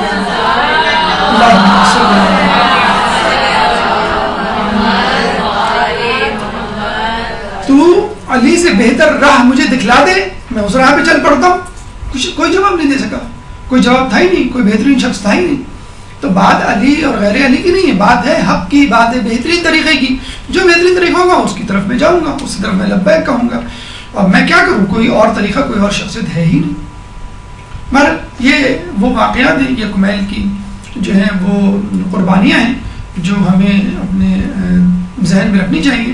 اور ان قربانیوں کو ذہن میں رکھتے ہوئے زیارت کمیل بن زیاد پڑھیں. تو کوشش کریں کہ جب زیارت پڑھیں تو اس کو اردو ترجمہ بھی پڑھیں, تاکہ جو ان کے کارنامے عموماً ان کی خصوصیات عموماً انہی زیارات میں انہی دعاؤں میں موجود ہوتی ہیں, تو وہ بھی آپ کو جو ہے وہ سمجھ میں آئے اور روحانیت جو ہے وہ آپ کی پروان چڑھے. دیگر اصحاب کمیل بن زیاد کے علاوہ دیگر اصحاب کی قبریں وہاں موجود ہیں. مختصر سا تعارف ہم کروائیں گے کیونکہ عموماً ان لوگوں کی زیارت نہیں کروائی جاتی ہے. اب جا کے ان کو کہیں گے تو اب وہ بیچارے پریشان ہو جائیں گے, بھئی یہ کون سی نئی زیارت ہے آپ لوگ نکال کے لیا ہے. لیکن یہ 12 کتابوں میں مذکور ہے, منقول ہے. انشاءاللہ حالات ٹھیک ہوں گے اور ہمارا جوش ایمانی جو ہے وہ بڑھے گا اور ہم تھوڑا سا آرگنائز انشاءاللہ بنیں گے. تو جیسے ہم نے بتایا تھا کہ وادی اسلام میں علی قاضی بہت ہی مشہور شخص تھے, لیکن ان کی خبر پہ نہیں آتے. امام خمینی کوئی کے استاد, لیکن لوگ بھی نہیں جاتے. ہم پاکستانیوں کی بات کر رہے ہیں, ایرانی اور دیگر افراد آپ کو ملیں گے. تو انشاءاللہ یہ اصحاب جو کہ کمیل بن زیاد کی کمیل بن زیاد کے روزے کے آس پاس موجود ہیں, میں ان کو بھی آپ دیکھ سکتے ہیں. عدی بن حاتم تائی کے بیٹے, آپ مولا کے ساتھ جنگ صفین میں رہیں اور جنگ صفین میں ان کے تینوں بیٹے کام آ گئے, طریف, طارف اور طرفہ. 3 بیٹے تھے ان کے. جنگ صفین میں تینوں جو ہے وہ شہید ہو گئے. جب ان کو پکڑ کے لایا گیا حاکم شام کے دربار میں, تو حاکم شام نے ان سے تنزیہ لہجے میں کہا تمہارے طرفات کہاں ہیں, یعنی طرفات یعنی تمہارے تینوں بیٹے, یعنی طارف, طریف اور طرفہ. تو انہوں نے کیا جواب دیا تھا کہ جواب سنیں. آدمی جب گفتگو کرتا ہے تو بہتر ہے کہ اس کا عقیدہ بھی ظاہر ہو جائے. انہوں نے یہ نہیں کہا کہ جنگ صفین میں مارے گئے, انہوں نے کہا کہ جنگ صفین میں علی کی ہم رکاوی کرتے ہوئے مارے گئے, یعنی مولا علی کے ساتھ دے تو تم پہچان جاؤ میں کس نظریے کا حامل ہوں. اب حاکم شام نے ایک اور طنز پہ کہا, کہیں گے علی نے انصاف نہیں کیا, علی نے انصاف نہیں کیا, تیرے بیٹوں کو مروا دیا اور ان کے بیٹے حسن حسین ابھی تک زندہ ہیں. اب عدی بن حاتم کا جواب سنیے. ہم آپ ہوں تو کہیں گے ہاں دیکھو یہ لوگوں پھنسوا دیتے ہیں اور ہمیں جو ہے ہمیں پھنسوا دیتے ہیں خود. عدی بن حاتم کا جواب دیا, کیا جواب دیا, تم نے بالکل ٹھیک کہا, علی نے انصاف نہیں کیا, خود شہید ہو گئے, میں ابھی تک زندہ ہوں. علی شہید ہو گئے اور میں ابھی تک زندہ ہوں. اصولت تو مجھے ان کے ساتھ شہید ہو جانا چاہیے, میں کیوں زندہ ہوں, علی نے واقعی انصاف نہیں کیا. یہ وہ جواب تھا جو عدی بن حاتم نے دیا, وہ پریشان ہو گیا. اسی طرح عبداللہ بن عفیف, بائیں آنکھ جنگ جمل میں ضائع ہو گئی اور دائیں آنکھ جنگ صفین میں, اندھے, نابینا. اچھا اب آدمی نابینا ہو جائے, نابینا کیا ہو جائے, آدمی کو شوگر ہو جائے, بلڈ پریشر ہو جائے, گھر بیٹھ جاتا, محفل نہیں جانا, مجلس میں نہیں جانا, مدرسے نہیں جانا, نہیں ہمیں جو ہے بیمار ہونا ہے, 40 سال ہوئے نہیں, آپ کی جو ہے وہ ہڈیاں درد کرنا شروع کر دیتی ہیں, بیٹی تم گھر سنبھال لو, یہ کر لو. دونوں آنکھیں ضائع. بڑھاپے میں ابن زیاد نے سپاہیوں کو بھیجا, گھر پہ دھاوا کھول دیا. ایک بوڑھا شخص, نابینا شخص کیا کرے گا, ہم آپ ہو تو ہاتھ پیر جوڑے گا, میں اندھا ہوں, نابینا ہوں, ہمارے یہاں تو نہ بھی ہو تو بھائی لگڑا ہوں, کچھ پیسے دے دو. تو اندھا ہوں, نابینا ہوں, مجھے معاف کر دو, مجھ سے کیا جھگڑا تمہارا, میں تمہارا کیا بگاڑ لوں گا. یقین کیجئے جب فوجی آئے, مطلب جسے کہتے ہیں نا کہ امام کے ماننے والے اور امام کے اہل بیت ایسے ہی ہوا کرتے ہیں. مسلم بن عقیل نے بھی یہی کیا نا, یہ بھی نکل آئے تلوار ہاتھ میں لے کے, نابینا نظر کچھ نہیں آ رہا, وہ ادھر ادھر. ان کی بچی بیٹی پیچھے سے چیخنے لگی, بابا ادھر, بابا ادھر, بابا ہماری بچی ہو تو کیا کہے گی, بابا باہر نہ نکلے, بابا مارے جائیں گے, بابا قتل ہو جائیں گے. وہ بچی گائیڈ کر رہی ہے, بابا سیدھے ہاتھ کی طرف, دشمن آپ کا سیدھے ہاتھ میں, بابا ذرا آگے دیکھیے, بابا الٹے ہاتھ میں تیر آ رہا ہے. بچی پیچھے چیختی رہی اور آپ یعنی عبداللہ بن عفیف اسی طرح اسی حساب سے تلوار چلاتے رہے. جب تک شہید نہیں ہو گئے. اسے کہتے ہیں نا کہ کہاں ایسی بیٹیاں، کہاں ایسے باپ، کہاں ایسے خاندان، اب کہاں ملتے ہیں؟ ہم تو چھوٹے چھوٹے بہانے ڈھونڈتے ہیں. یہاں اتنا بڑا بہانہ، اندھا ہے آدمی، اور بیٹی یہ نہیں کہہ رہی، رو نہیں رہی کہ بابا آپ مارے جائیں گے. بیٹی انکریج کر، حوصلہ افزائی کر رہی ہے. بابا سیدھے ہاتھ میں دیکھیے، بابا الٹے ہاتھ میں دیکھیے، بابا دیکھیے سامنے سے تیر آ رہا، بابا دیکھیے ادھر، بابا ادھر. اور جب تک وہ شہید نہیں ہو گئے وہ لڑتے رہے. یہ وہ لوگ تھے مولا علی کے جن کے بارے میں مولا نے کہہ دیا تھا. ان کو کہتے ہیں شرطۃ الخمیس. ان لوگوں کو جو مولا علی کے ہم رکاب ہوا کرتے تھے، شرطہ کہتے ہیں پولیس مین، سپاہی کو. خمیس کہتے ہیں اصل میں 5 حصے ہوتے ہیں. قلب لشکر ہے، مقدمہ ہے، میسرہ ہے، میمنہ ہے. یہ 5 وہ ہوتے ہیں ان کے. تو یہ ایک خود بائی اٹ سیلف، یہ جو گروپ تھا یہ خود ایک فوج ہوا کرتا تھا. اس نے قسم کھائی تھی کہ جب تک ہماری لاشیں نہیں کریں گی مولا علی تک کوئی نہیں پہنچے گا. تو یہ لوگ ان میں شامل تھے. ان کی جو ہے وہ جنت کی ضمانت مولا علی نے دے دی تھی. سہل بن حنیف گورنر بصرہ، ان کے بارے میں آپ نہج البلاغہ میں پڑھتے رہتے ہیں، مکتوب ان کے بارے میں موجود ہیں. عثمان بن حنیف، یہ بھی سہل بن حنیف کے جو ہیں وہ بھائی تھے. احنف بن قیس، ان کے بارے میں کہا جاتا ہے صبر اور برد وادی میں بہت زیادہ آگے تھے اور بہت زیادہ انکساری کا پیکر تھے. خباب بن ارد، یہ بہت ہی پرانے صحابی تھے اور بدری صحابیوں میں ان کا شمار ہوتا تھا، اور رسول اللہ کے بعد علی کے اصحاب میں بھی ان کا شمار ہوا. پھر یہ اور اصحاب جن کی تفصیل ابھی ہم مزید نہیں جا سکتے، ہمیں آج اطراف مسجد کوفہ مکمل کرنا ہے اور پھر جو ہے 12ویں درس میں 12ویں امام کی فیوریٹ مسجد سہلہ کی طرف بھی جانا ہے. تو عبداللہ بن یقطر، سلیم بن قیس ہلالی، نصر بن مزاحم، عبداللہ بن ابی رافع اور عبداللہ بن اوفا، یہ وہ مولا علی کے اصحاب ہیں جو آپ کو اسی قبرستان میں، سویہ نامی قبرستان میں مل جائیں گے. اب آئیے علی کے ایک اور فیوریٹ، علی کے بہت ہی مقدس، علی کے بہت ہی چاہنے والے میثم تمار، کہ جن کا نام آتے ہی آدمی کی آنکھوں میں نمی آ جاتی ہے. کربلا میں موجود نہیں تھے اور امام حسین کے ساتھیوں میں نہیں تھے، لیکن جو انہوں نے قربانیاں دی ہیں کربلا سے چند ہی دنوں پہلے، 10 دن پہلے، اور کہتے ہیں کہ مولا کے کربلا وارد ہونے سے 10 دن پہلے ان کی شہادت ہوئی ہے. میثم تمار کہتے ہیں کہ جب آپ حنانہ اور کمیل بن زیاد کی زیارت سے فارغ ہوئے، بس میں بیٹھے، بس میں بیٹھ کے اب آپ جا رہے ہیں کہاں؟ مسجد کوفہ. مسجد کوفہ جب آپ پہنچیں گے تو ڈائریکٹ مسجد کوفہ آپ اتر نہیں سکتے، وہاں پہ کوئی بس اسٹینڈ یا ایسا ایریا نہیں ہے. مسجد کوفہ سے پہلے میثم تمار کا روزہ ہے، اور میثم تمار کے ساتھ ایک گراؤنڈ ہے، وہاں پہ آپ کو گاڑی پارک کرنی ہوتی ہے، یعنی بس آپ کی پارک ہوگی. آپ اتریں گے تو آپ کو سب سے پہلے جو ہے میثم تمار پہ حاضری دینی ہے. کہتے ہیں بالکل ان کا لوکیشن ایسی ہے جیسے کربلا میں امام حسین کی قبر مبارک پہ جانے سے پہلے کس کی قبر پہ جانا پڑتا ہے؟ بالکل جو ہے حبیب ابن مظاہر کی قبر پہ جانا پڑتا ہے. اسی طرح میثم تمار کی جو ہے قبر پہ جانا پڑتا ہے. اس کے بعد آپ جو ہیں وہ آگے کی طرف بڑھتے ہیں اور سامنے جب آپ کھڑے ہوں میثم تمار کی قبر پہ تو سامنے جو ہے وہ آپ کو نظر آئے گا مسلم بن عقیل کا گنبد.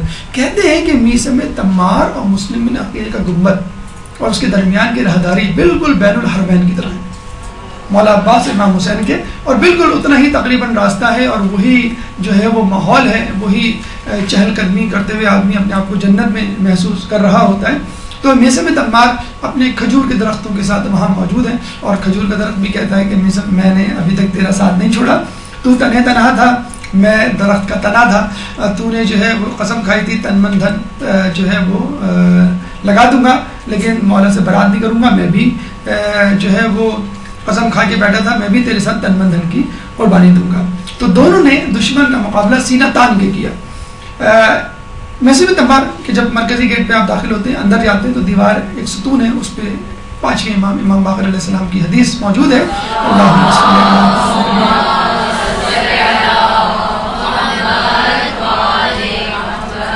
اے صالح بن تمار، مجھے تم سے اور تمہارے باپ سے شدید محبت ہے. آپ کے بیٹے تھے میثم تمار، کون؟ صالح.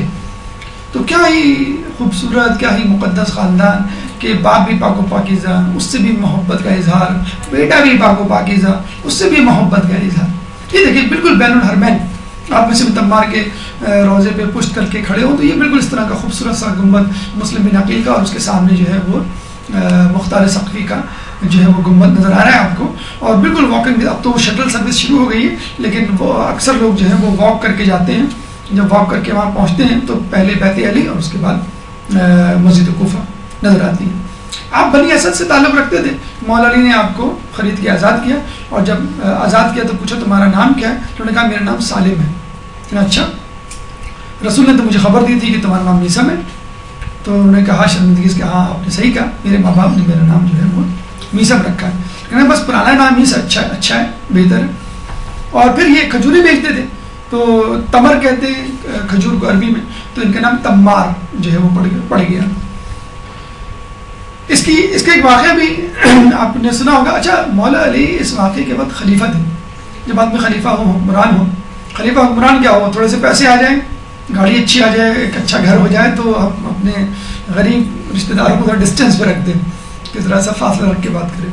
تو مولا علی ٹہلتے ہوئے بازار کوفہ پہنچے، وہاں پہ مصر میں تمار بیٹھے ہوئے، کہنے لگے مجھے نماز پڑھنی، کہنا کوئی بات نہیں، جاؤ میں تمہاری جگہ بیٹھا ہوں. مولا علی بیٹھ گئے ان کی جگہ پہ. کس کی جگہ؟ مصر میں تمار کے. بیٹھے تو ایک شخص آیا، کہنے لگے 1 درہم کے کھجور ملیں گے؟ کہنے لگے ہاں ملیں گے. کہنے لگے کتنے ملیں گے؟ کہنے لگے جتنی تو لے کے جاتا ہے. تو اس نے کہا اچھا. انہوں نے کہا کہ یہ تو بڑا عجیب شخص ہے، اس کو میں بیوقوف بنا دوں گا، کوئی مسئلہ نہیں ہے. تو اس نے کہا کہ مولانا نے کہا کہ تو رکھ دے درہم سامنے، اور جتنی تو کھجور لے کے جاتے اٹھا کے لے جا. ہوتا ہے نا، سبزی کی پھل کی دکان پہ جائیں، اس کو ریٹ معلوم ہی نہیں ہوتے، اور جو ہے وہ اس کو سمجھ نہیں آتا میں کیا دوں. انہوں نے کہا آپ کو معلوم ہے، آپ خود ہی اپنے حساب سے لے لیں. تو مولانا نے کہا تو اپنے حساب سے لے لے جتنے تو لے کے جاتا ہے. تو کہنے لگا یہ تو کھوٹا سکہ ہے، نمبر 1 نمبر 2 اگر صحیح بھی سکہ ہوتا تو میں زیادہ لے کے جاؤں تاکہ جو ہے وہ بیوقوف بنا سکوں. نعوذ باللہ. پتہ تھا مولا علی ہے.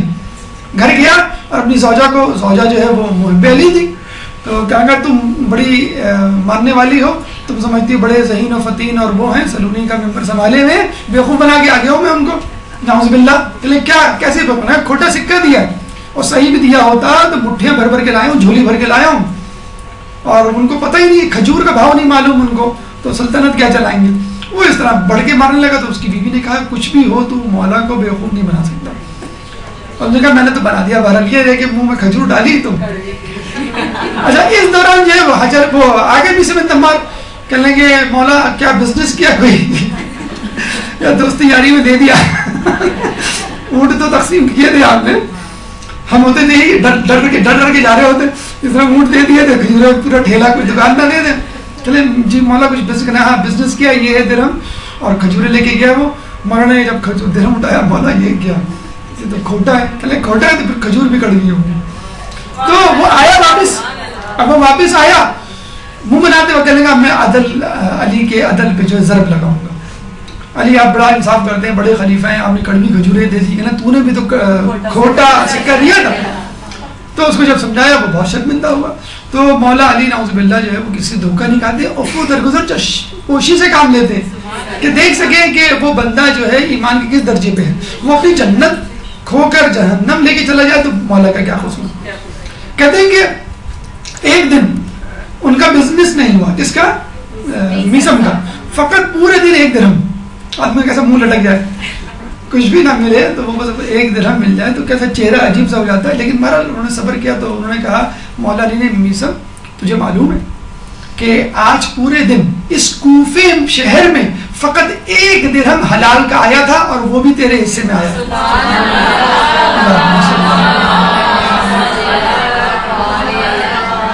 اگر ہم سمجھتے ہیں کہ میسم کو وہ درہم بھی نہ ملتا تو مولا کی جو زیارت ہو رہی تھی، ابھی آپ نے لیکچر سنا، اگر یہ بھی نہ ملتا تو جو مولا کی زیارت ہو رہی تھی وہ کافی تھا، وہ بھی جو ہے وہ لے کے چلے جاتے. جنگی کمالات. اچھا، آپ مولا کے اصحاب پہ تھوڑی سی وہ کریں، دقت کریں، رحمت کریں.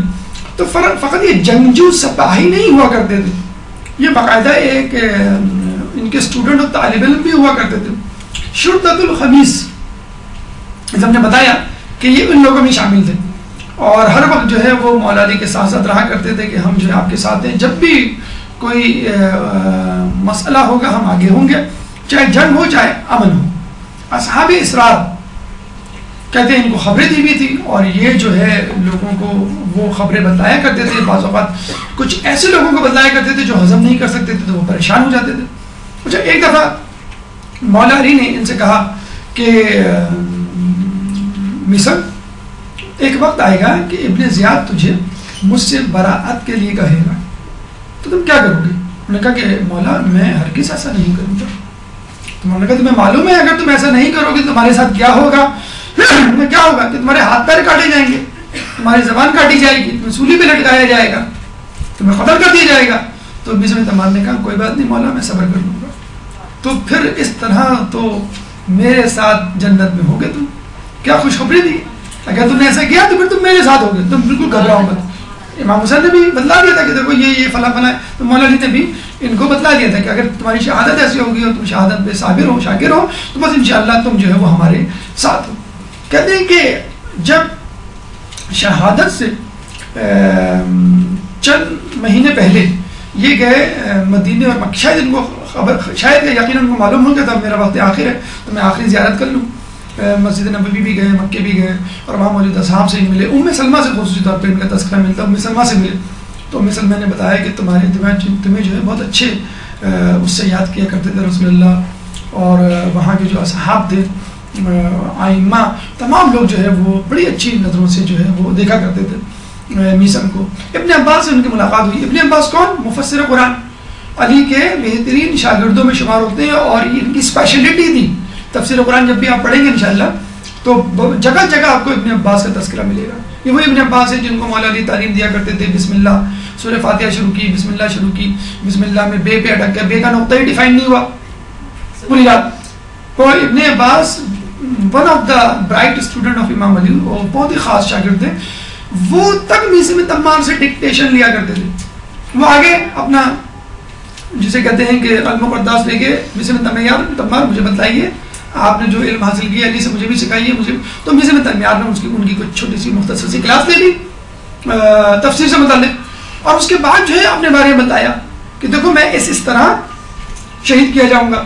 اب وہ ابن عباس لکھے جا رہے ہیں. پھر جب آخری صفحہ انہوں نے دیکھا کہ جس میں انہوں نے اپنی شہادت کی خبر دی ہوئی تھی, کہ لگا یہ تھوڑا سا ریلیونٹ ہو گیا, یہ کچھ زیادہ کہہ گیا, تو یوں کر کے وہ پھاڑنے لگے کہ یہ لگتا ہے کہ علم نجوم, علم کہانت کو استعمال کرتے ہوئے آپ نے اپنی شہادت کی بات کر کے, نہیں بالکل صحیح کر رہا ہوں مولا علی سے سنیے, تم ایسا کرو اس تحریر کو اپنے پاس رکھ لو اور کچھ دن صبر کر لو, اگر میری شہادت اس طرح ہو گئی تو ہو سکتا ہے تمہیں یہ تحریر پھاڑنی نہ پڑے, یہ تمہارے کام آ جائے. تو ابن عباس نے وہ تحریر سنبھال کے رکھ لی اور کچھ ہی دنوں بعد پتہ چلا کہ ان کو بالکل اسی طرح شہید کیے گئے جس طرح انہوں نے خبر دی تھی, اور پھر جو ہے وہ باز رہے اس تحریر کو پڑھنے سے. تو ابن عباس جیسے مفسر قرآن مولا علی کے بالکل قریب ترین شاگرد, زیادہ وقت گزارا ہوگا ابن عباس نے بنسبت میسم تمار کے, ان کے خاندان کے تھے, لیکن پھر بھی وہ ڈپینڈنٹ تھے, انحصار کرتے تھے میسم تمار کی جسے کہتے ہیں معرفت پہ, ان کی علم پہ. ایک دفعہ کشتی پہ بیٹھے ہوئے تھے, ایک ابو خالد نامی شخص کے ساتھ دریائے فرات پہ, ایک دم سے اچانک سے کہنے لگے حاکم شام کا انتقال ہو گیا. ایک دفعہ ہم کہیں بیٹھے ہوئے ہوتے نا, پاکستان جیت گیا, پاکستان جیت گیا, ہاں بھائی میں نے اسکور دیکھا میرے جو ہے موبائل پہ اسکور آیا کہ پاکستان جیت گیا, اتنے رن سے جیت گیا. تو اس زمانے میں اس قسم کی خبریں ہوا کرتی تھی, مولا علی دیا کرتے تھے. نعوذ باللہ, مجھے لگتا ہے کہ اگر مولا علی آ جائیں تو ہم لوگ یہی کہیں مولا علی ذرا بتائیں اسکور کیا ہے, موبائل کام نہیں کر رہا, انٹرنیٹ. اس زمانے میں لوگ مولا علی سے کچھ پوچھنے کی بجائے, ایمان کو بڑھانے کی بجائے میرے سر میں بال کتنے, میری بکریاں کدھر ہیں, یہ الٹے سیدھے سوال. تو آج کل بھی لوگ یہ T20 کا جو ہے یا ٹورنامنٹ کا یا فٹ بال کا میچ پوچھیں گے تو اب وہ شخص چلے گا یہ کون سا وقت ہے, یہ کون سا ماحول ہے یہ بات کرنے کا, بیٹھے بیٹھے ایک دم سے ان کو جو ہے وہ جوش آیا, وہ حاکم شام مر گیا. تو کچھ جمعے کے دن جو آنے والا جمعہ تھا اس دن خبر آ گئی کہ حاکم شام کا انتقال ہو گیا. لیکن یہ بات تو 3 دن پہلے جو ہے انہوں نے بتلائی تھی. اب وہ کیلکولیٹ کرنے لگے ایگزیکٹلی, وہاں بھی کچھ آیا شام میں بھی اور یہاں بھی کنفرم کیا تو پتہ چلا ایگزیکٹلی وہی وقت تھا کہ شام کے مرنے کا, جس وقت وہ دونوں کشتی میں بیٹھے ہوئے تھے اور میسم نے یہ جملہ کہا تھا کہ حاکم شام کا انتقال ہو گیا. تو ان کو مولا نے نہ صرف اپنی شہادت کی خبر بلکہ دوسروں کے حال احوال بتلا دیے تھے. یہ جب ابن زیاد کی جیل میں تھے, ان کی آپ نے شاید وہ مووی بھی دیکھی ہو جس میں جو ہے مختار کے ساتھ ان کی ملاقات ہے, تو مختار کو باقاعدہ وہ شاباش دے رہے تھے, اس کی ان کی حوصلہ افزائی کر رہے تھے, اور وہ بڑا پریشان کہ یہ مجھے کیوں شاباش دے رہے ہیں, حوصلہ افزائی کر رہے ہیں. اور کہتے ہیں کہ اسی دن مختار کی آزادی کا پروانہ آیا کہ مختار کو جو ہے وہ آزاد کر دو. مختار کو جو ہے وہ انہوں نے آزاد کر دیا، پھر بعد میں انہوں نے گروہ بنایا اور وہ جیتے.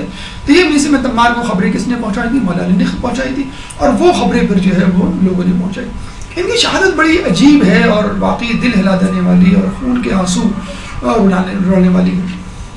یہ جب گئے تھے کمیل یہ ابن زیاد کے دربار پر، اچھا اکثر تاریخی جگہوں پہ لکھا ہوا بھی ہے کمیل ابن زیاد، اور بریکٹ میں لکھا ہوا تھا ڈزنٹ مین ابن زیاد، he has no relation with ابن زیاد. لوگ ابن زیاد کو کمیل بن زیاد سے ملا دیتے ہیں کہ ایسا نہیں. حر بن یزید ریاحی، یزید تو اس کے نام سے بھی آتا ہے، اس کا مطلب نہیں یزید کا بیٹا. تو وہاں نام اس زمانے میں ایسے ہی ہوا کرتے تھے، لوگ رکھتے تھے. برن عبد الرحمن ابن ملجم نام دیکھیں اور کام دیکھیں آپ. تو یہ گئے وہاں پر، تو ابن زیاد موجود تھا. تو اس نے کہا کہ علی کی سے برات کا اظہار کروں گا. میں تو نہیں کروں گا علی سے برات کا اظہار. کل پھر مرنے کے لیے تیار ہو جا کر لگا اس کی خبر تو مجھے مولانا نے بہت پہلے دے دی ہے.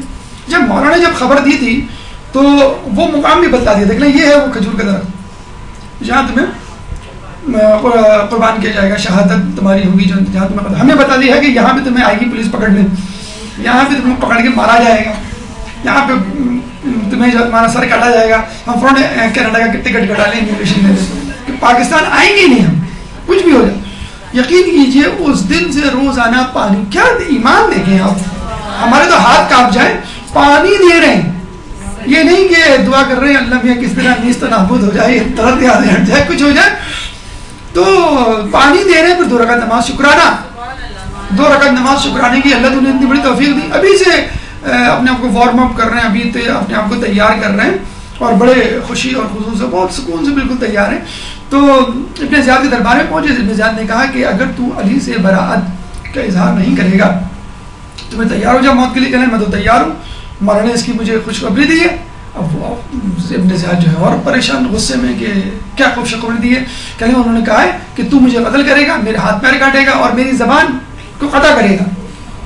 تو اب یہ سوچنے کا میں کیا کروں اس کے کانفیڈنس کا. اچھا مارنا کوئی مسئلہ نہیں ہے دشمن کو، ابن زیاد حجاج ان لوگوں کے لیے، لیکن جب یہ ان لوگوں کے کانفیڈنس دیکھا کرتے تھے نا تو ان کے تن بدن میں آگ لگ جایا کرتی تھی. یہ کیسے لوگ ہیں، کس مٹی کے بنے ہوئے لوگ ہیں. میں اس کو موت کی خبر دے رہا ہوں، نہیں کہہ رہا کہ بہت اچھی بات ہے، well done, most welcome, go ahead. تو اس نے کہا کہ ٹھیک ہے میں تیرے ہاتھ پیر تو کاٹوں گا، سولی پہ بھی چڑھاؤں گا، لیکن تیری زبان نہیں کاٹوں گا. یہ بتلانے کے لیے کہ تیرا مولا جھوٹا ہے. میں سولی پہ بھی چڑھاؤں گا، ہاتھ پیر بھی کاٹوں گا، زبان نہیں کاٹوں گا تیری. کہنے لگے میرا مولا جھوٹ بول ہی نہیں سکتا، نہیں بول سکتا. تو اب کیا کیا؟ اچھا جس کے خلاف انہوں نے کمپلین کی تھی وہ تھا کوفے کا والی عمر بن حریث. اس کے گھر کے اپوزٹ جو درخت تھا وہاں دی، کیونکہ عمر بن حریث کی کمپلین کرنے گئے تھے. کوفے والے بھی ظاہر سی بات ہے انہیں کو آگے بڑھاتے تھے کہ بھئی یہ بڑی کمپلین وہ کر رہا ہے، کرپشن کر رہا ہے، ٹیکس لے رہا ہے، قیمتیں جو ہیں ہمیں جو ہے وہ زیادہ کرنی پڑ رہی ہیں، کاروبار نہیں ہو رہا، سارا مندہ ہو گیا ہے جیسے ہمارے یہاں حکومتیں کرتی ہیں. تو عمر بن حریث کی کمپلین کرنے گئے تھے، شکایت کس کے پاس؟ ابن زیاد کے پاس. کہ اپنی کوئی کمپلین نہیں، کوئی شیعان علی یا مذہب اہل بیت کے حوالے سے ائمہ کے حوالے نہیں، کہ بھئی عوام پریشان ہیں. کوفے کے تاجر، جس طرح ہمارے یہاں آل کراچی ٹریڈ ایسوسیشن ہوتی ہے، اس میں کوئی بہت بڑا بزنس مین ہوتا ہے، کوئی کھجور والا تو نہیں ملے گا ہم کو، لیکن اس نے کھجور والے کو بنا دیا کہ یہ جو ہے کلمہ حق بلند کرنے کی استطاعت رکھتا ہے. میں کہا تمام لوگوں نے مجھے اپنا نمائندہ بنا کے بھیجا ہے اور آپ جو ہے اس کو نکالیں، اس کو ہٹائیں اپنی جگہ سے. حریث بھی پہنچ گیا، عمر بن حریث بھی، نہیں ایسی کوئی بات نہیں، یہ جو ہے بس شیعان علی میں سے ہے اور یہ جو ہے لوگوں کو آپ کے خلاف بھڑکا رہا ہے، الٹا جو ہے ابن زیاد کو پٹی پڑھا دی. خیر ابن زیاد تو بہانہ ڈھونڈا کرتا تھا کہ کسی طرح جو ہے میں قتل کروں ان لوگوں کو چن چن کے. تو اس نے کہا بھائی تمہارا سارے دعوے غلط ہیں. عمر بن حریث تو کہہ رہا ہے کہ ایسا نہیں ہے، اور حریث تم فکر نہ کرو، میں تمہارے گھر کے سامنے اس کو سولی پہ چڑھاؤں گا. اور عمر بن حریث کے گھر کے سامنے وہی درخت تھا جس کے سامنے اشارہ کر کے مولانا نے کہا تھا کہ یہی وہ درخت ہوگا کہ جہاں تمہیں سولی چڑھائی جائے گی. اچھا یہاں ذہن میں رکھیں، ایک ہوتا ہے پھانسی اور ایک ہوتا ہے سولی.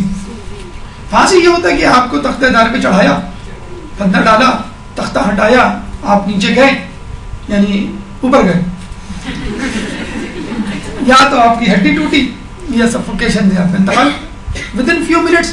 سولی ایسی نہیں ہوتی. سولی یہ ہوتی ہے جیسے سلیب پہ چڑھاتے ہیں کیلے ٹھوک کے یا رسیوں سے باندھ کر. کھجور کا کوئی تنا منتخب کرتے تھے اور اس پہ رسیوں سے باندھ دیا کرتے تھے. تو ان کو جا کے باندھ دیا. اچھا اس وقت یہ بھی کیا کرتا, اچھا اس کا مقصد, سولی کا مقصد صرف اور صرف یہ ہوا کرتا تھا کسی طرح تڑپا کے مارے. صرف یہ نہیں کہ مجھے خوشی ہو میں اپنے دشمن کو تڑپا کے, نہیں, ہو سکتا ہے اس تکلیف کی وجہ سے اپنے نظریے سے پھر جائے, بس وہ یہ چاہتے تھے.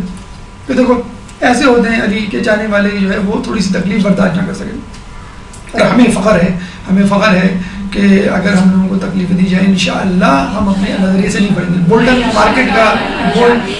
مارکیٹ میں جو دھماکہ ہوا تھا بم بلاسٹ کا, وہ اس بات کی ویڈیو فوٹیج اس کی گواہ ہے کہ لوگ بھاگے نہیں تھے, علم گرا نہیں تھا, بم بلاسٹ ہوا تھا, لوگ شہید ہو چکے تھے, لیکن پھر بھی جلوس جاری رہا, یعنی کہ جلوس کینسل نہیں. بہرحال تو انہوں نے کہا کہ میں تجھے سب کچھ کروں گا, تیرے ساتھ تیری زبان نہیں کاٹوں گا, صرف بتانے کے لیے کہ تیرا مولا جھوٹا ہے.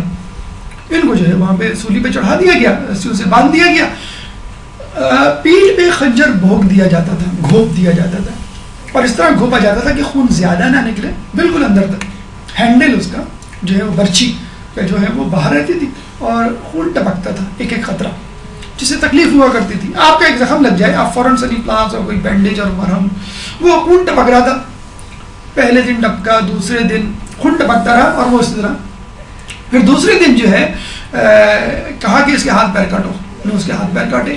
اچھا ہم آپ یا کوئی شخص تو وہ کیا کہے گا, وہ کہے گا مجھے چھوڑ دو, میری جاں بخشی کر دو, مجھے کہیں لے جاؤ, میں یہاں پہ کچھ نہیں کروں گا, کوفے بھی نہیں رہوں گا. کہتے ہیں کہ میثم تمار اس حالت میں لوگوں کو کہا کرتے تھے, اے لوگوں آؤ, آخری وقت ہے, میں تمہیں مولا کی وہ حدیثیں سناؤں جو تم نے اس سے پہلے کبھی نہیں سنی ہوں گی. آخری وقت تھا, شہادت قریب تھی, انہوں نے کہا میں ایسی حدیثیں سناؤں گا کبھی نہیں سنی ہوں گی, میں تو جا رہا ہوں اس دنیا سے, اچھا ہے میں تمام راز افشا کر کے جاؤں. پھر انہوں نے مولا کے اہل بیت کے فضائل بیان کرنا شروع کیے اور بنو امیہ کے رذائل بیان کرنا شروع کیے, اور لوگوں کا اجتحام, بازار خالی ہو گئے, دکانیں ویران ہو گئیں, رستے سنسان ہو گئے. لوگ کہاں ہیں؟ سولی کے پاس. لوگ کیا کر رہے ہیں؟ میثم تمار کو سن رہے ہیں. پورا شہر کوفہ اس کھجور کے درخت کے تنے کے گرد حالہ باندھ کے کھڑا ہو گیا, اور سامنے اس کا گھر, عمر بن حریث کا, وہ پریشان کہ میرے گھر کے سامنے مجمع, اور میرے ہی بارے میں, میرے ہی حکمرانوں کے بارے میں جن کا میں کھاتا ہوں, ان کے بارے میں برائیاں ہو رہی ہیں. اب یہ گیا عمر بن حریث ابن زیاد کے پاس کہ تو نے یہ کیا کیا, کس شخص کو سولی دے دی, تجھے تو اس کو خیال میں رکھ کے خاموشی سے مار دینا چاہیے تھا. کیوں, کیا ہوا؟ کہتے ہیں وہ تیرے بارے میں, بنو امیہ کے بارے میں زہر اگل رہا ہے, اور علی کی حدیثیں بتا رہا ہے کہ علی نے یہ کہا, علی نے وہ کہا, پورا کوفہ جمع ہے, یہ نہ ہو کہ ہجوم وہاں سے ہٹ کر تیرے دربار پہ دھاوا بول دے. اسے فوراً اپنے غلام کو کہا کہ جلدی سے جا اس کی زبان قطع کر دے. جب زبان قطع کرنے کے لیے ابن زیاد کا غلام اوپر چڑھا تو فوراً انہوں نے اپنے بیان کو روک کے کہا, لوگوں میں نے تم سے نہیں کہا تھا کہ میرے مولا نے کہا تھا کہ تمہارے ہاتھ پیر کاٹے جائیں گے اور تمہاری زبان قطع کی جائے گی. تو ابن زیاد نے کہا تھا میں تیرے ہاتھ پیر تو کاٹوں گا لیکن زبان قطع نہیں کروں گا, یہ بتانے کے لیے کہ تیرا مولا جھوٹا ہے. تو دیکھ میرا مولا جھوٹا نہیں ہے, ابن زیاد جھوٹا ہے. دیکھو آج میری زبان قطع کی جا رہی ہے. بس اس نے یہ کہا, میثم تمار نے, غلام ابن زیاد کے غلام نے اسی وقت ان کی زبان کو قطع کیا, اور زبان قطع کرنے کے چند ہی لمحوں بعد آپ کی روح جو ہے پرواز کرے. انا للہ و انا الیہ راجعون. تو میثم تمار آپ نے دیکھا کہ یہ وہ لوگ تھے, کمیل بن زیاد, یہ وہ لوگ تھے جنہوں نے حقیقی معنوں میں مولا کے دعوی محبت کو جو ہے وہ سچ ثابت کر کے دکھایا. ہم جو ہے بڑے آرام سے کہتے تھے کہ ہم مولا علی کے ماننے والے ہیں, اہل بیت کے چاہنے والے ہیں, لیکن تھوڑی سی تکلیف دھوپ کی, تھوڑی سی تکلیف روزے کی, تھوڑی سی تکلیف بھوک پیاس کی نہیں برداشت ہوتی. یہاں پورا کا پورا کمیل بن زیاد کی گھر کی عورتوں کو زندان میں ڈال دیا گیا, کمیل بن زیاد کے قبیلے کو زندان میں ڈال دیا گیا. میثم تمار کو ان کے گھر کے سامنے, ان کے محلے والوں کے سامنے, جس کی شکایت کرنے گئے تھے اسی کے گھر کے سامنے سولی بھی چڑھا دیا. 3 دن تک وہ لٹکے رہے, اور مولا نے کہا تھا کہ تمہیں تمہاری زبان پتہ ہوگی, تم اس تکلیف سے گزرو گے اور پھر تمہارا جو ہے وہ انتقال ہوگا, تم قتل ہونے کا کوئی بات نہیں, اگر ہو بھی جاؤں تو میں صبر کروں گا. کہتے ہیں کہ ابن زیاد نے سختی سے منع کیا تھا کہ میثم تمار کی لاش کو کوئی نہ دفنائے, لیکن کچھ دن گزرے خاموشی سے. رات کے اندھیرے میں قبیلہ مراد کہ لوگ آئے اور خاموشی سے آپ کو جو ہے اسی درخت کے پاس جو ہے وہاں پہ دفنا دیا گیا، اور پھر بعد میں لوگوں کو پتہ چلا تو وہ بہرحال کچھ نہیں کر سکتے۔ بہرحال یہ ہمارے لیے ایک پیغام ہے مس عمار سے ہمیں ملا کہ ہمیں جو ہے فقط دعویٰ نہیں کرنا چاہیے، ہمیں جو باقاعدہ جو ہے وہ اس دعوے کو صحیح ثابت کرنا چاہیے۔ اگر کوئی تکلیف آ رہی ہے تو آپ یہ نہ کہیں کہ مجھ پہ تکلیف کیوں نہیں، مجھ پہ تکلیف کیوں آ رہی ہے، اوروں پہ کیوں نہیں آ رہی۔ آپ کو تو خوش ہونا چاہیے کہ آپ اب مولا کے خاص لوگوں میں شامل ہو گئے، آپ کو میل بن زیاد کے ساتھ شامل ہو گئے، مس عمار کے ساتھ شامل ہو گئے۔ جتنی زیادہ تکلیف ہوگی انشاءاللہ مولا کے اتنے ہی قریب ہوں گے، کیونکہ ہمیں یقین ہونا چاہیے کہ اگر ہم کوئی قربانی دے رہے ہیں تو کربلا سے بڑی تو نہیں، ہم کو قربانی دے رہے ہیں تو ائمہ سے بڑھ کے قربانی تو نہیں دے رہے۔ ہمارے ائمہ اور جن کے نقش قدم پہ ہم چلنے کی کوشش کر رہے ہیں انہوں نے ہم سے زیادہ قربانی دی۔ پانچواں مقام جو اطراف مسجد کوفہ کے حوالے سے ہمیں ملتا ہے اور بہت اہم مقام زیارت ہے وہ ہے بیت علی۔ آپ کو معلوم ہوگا اگر تاریخ کے اوراق آپ پلٹائیں کہ جب مولا علی کو خلیفہ بنایا گیا تو اس وقت شورشیں، سازشیں اور فتنے اپنے عروج پر تھے، اور ان کا گڑھ، ان کا مرکز کوفہ تھا، اور ویسے بھی مولا کو خلافت پر آتے ہی بہت سارے چیلنجز کا سامنا کرنا پڑا، اور جس میں سب سے بڑا چیلنج ہی یہی تھا کہ اپنی خلافت کی بیعت لینا۔ بہت سارے لوگوں نے حاکم شام کی سرکردگی میں، رہنمائی میں آپ کی بیعت کرنے سے انکار کر دیا تھا۔ اگر مدینے میں رہتے تو پھر وہی بات کہ مدینہ شہر کی حرمت جو ہے وہ پامال ہوتی۔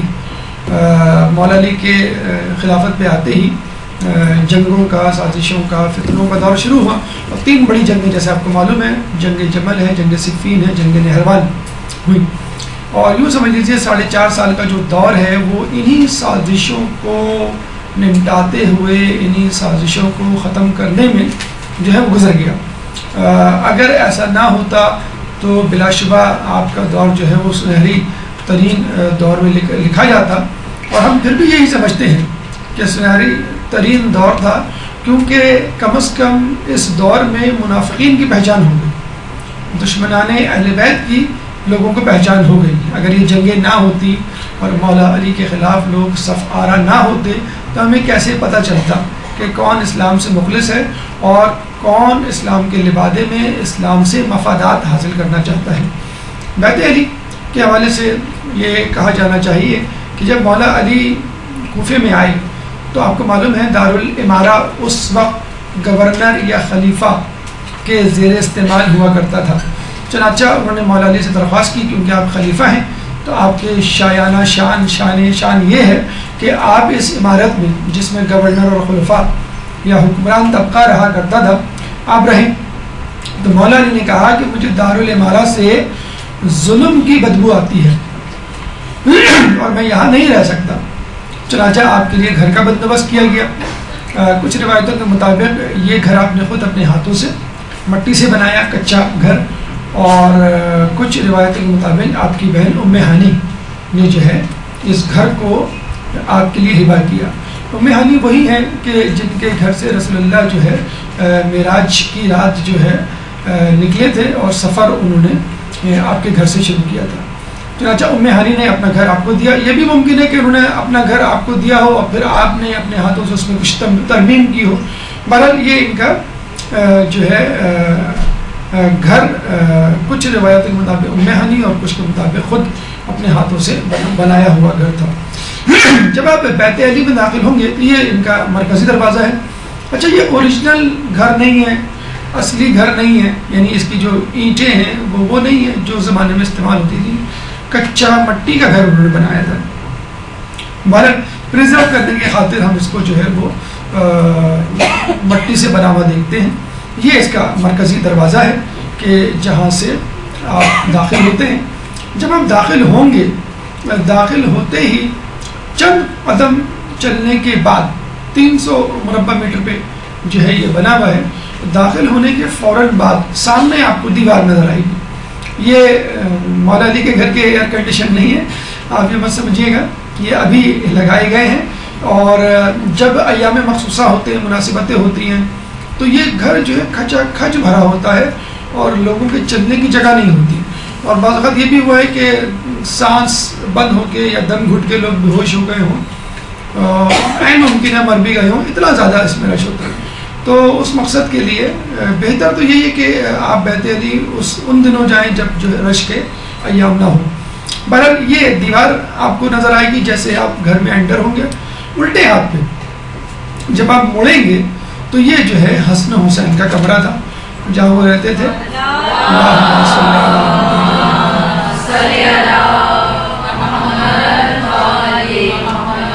اور اس کمرے کو قرآن کا کمرہ بھی کہا جاتا ہے، جس سے شب و روز جو ہے صبح شام جو ہے قرأت کی آوازیں آیا کرتی تھی۔ اور یہ بھی کہا جاتا ہے کہ یہاں پر مولا علی جو ہے وہ لوگوں سے ملا کرتے تھے، یا اس سے پہلے ایک چھوٹا سا کمرہ تو نہیں، کوریڈور کہہ لیں، وہاں پہ مہمانوں سے ملنے کا اہتمام کیا جاتا تھا۔ جب آپ یہ کمرہ دیکھ لیں اور واپس اسی جگہ پر آئیں جہاں پہ ہم نے آپ کو بتلایا تھا ابھی، تو سیدھے ہاتھ پہ ایک چھوٹی سی راہداری کوریڈور ٹنل جا رہی ہے، اور بمشکل اس میں 2 افراد جو ہے وہ چل سکتے ہیں۔ تو وہاں سے جب آپ گزریں گے تو چند قدم کے فاصلے پہ آپ کو جو ہے وہ کنواں نظر آئے گا۔ دیکھیں یہ کنواں نظر آ رہا ہے۔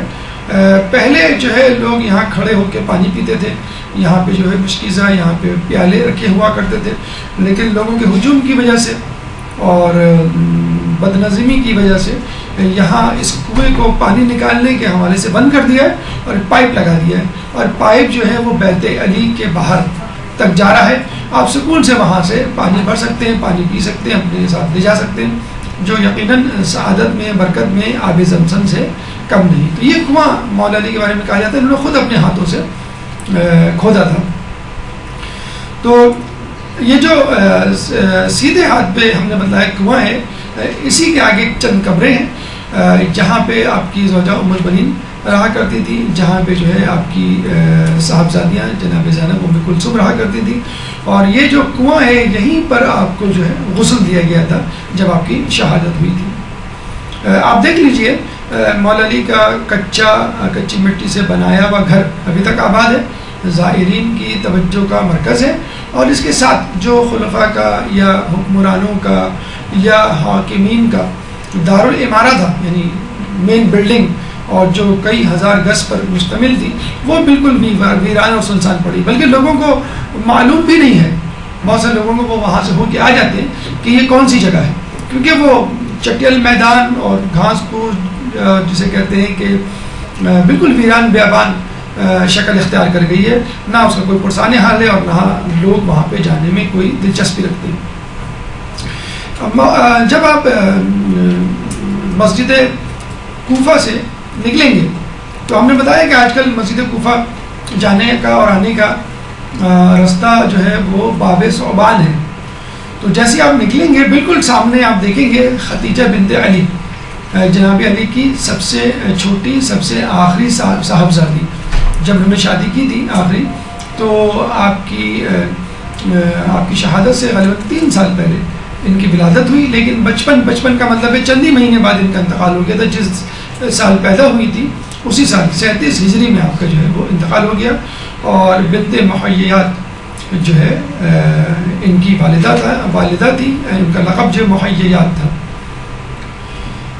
7واں مقام یونس ہے۔ اچھا، جب آپ کوفے جائیں گے، کوفے کی مسجد مقامات اور اس کے اعمال وغیرہ وہ تو آپ کریں گے، اس کے علاوہ آپ کو جو زیارت کے لیے لے جایا جائے گا وہ ہے بیت علی، وہ اس لیے کہ وہ بالکل ساتھ ہی ہے، تقریباً واکنگ ڈسٹینس پہ، اور اس سے تھوڑا سا آگے جائیں گے تو بسمت عمار، ٹھیک ہے۔ اس کے علاوہ وہاں زیارت نہیں کروائی جاتی، یہ جو ابھی ہم آپ کو 3-4 زیارت ابھی بتلائیں گے، یہ غیر معروف زیارات ہیں، ہو سکتا ہے وہ آپ کو کروائی بھی نہ جائیں، لیکن اگر مل جائے موقع، اگر قافلے والے لے جائیں تو بہت اچھا ہے۔ مقام یونس ہے کوفے میں، جو کہ آپ کو فرات کی طرف اس کے مشرقی راستے میں 1 کلومیٹر آپ کو چلنا پڑے گا کوفے کی مسجد سے، تب یہ مقام آئے گا۔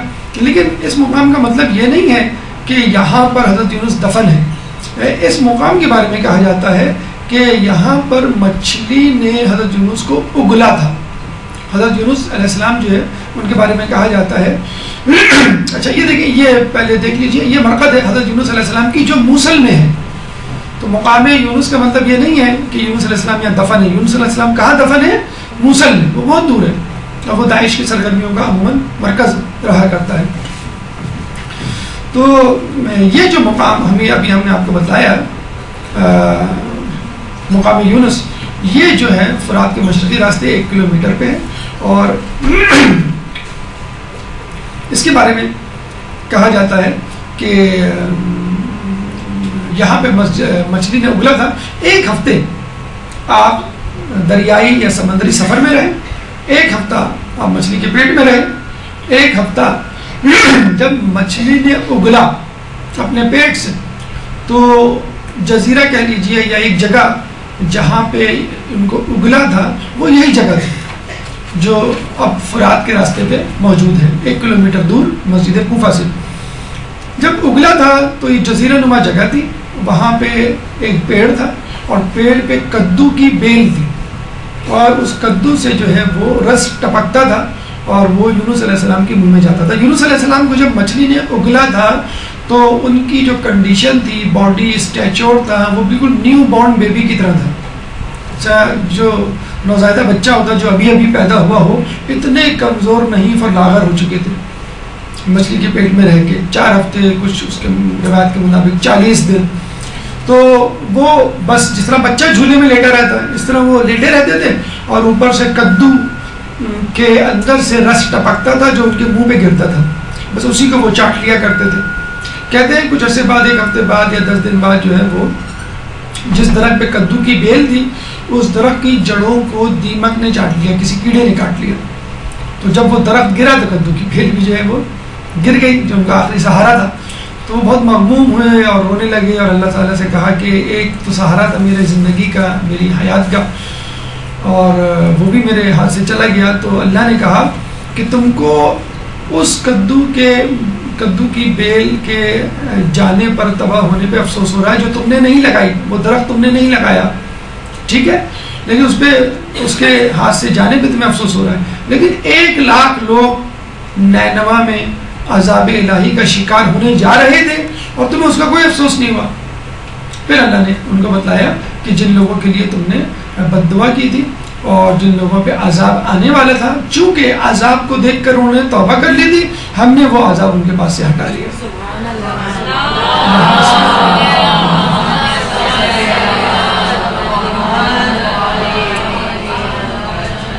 اور یہی وجہ تھی کہ یونس علیہ السلام جب گئے، وہ سمجھے اب کھنڈر بن چکا ہوگا ان کا علاقہ نینوا جہاں پہ ان کی امت تھی.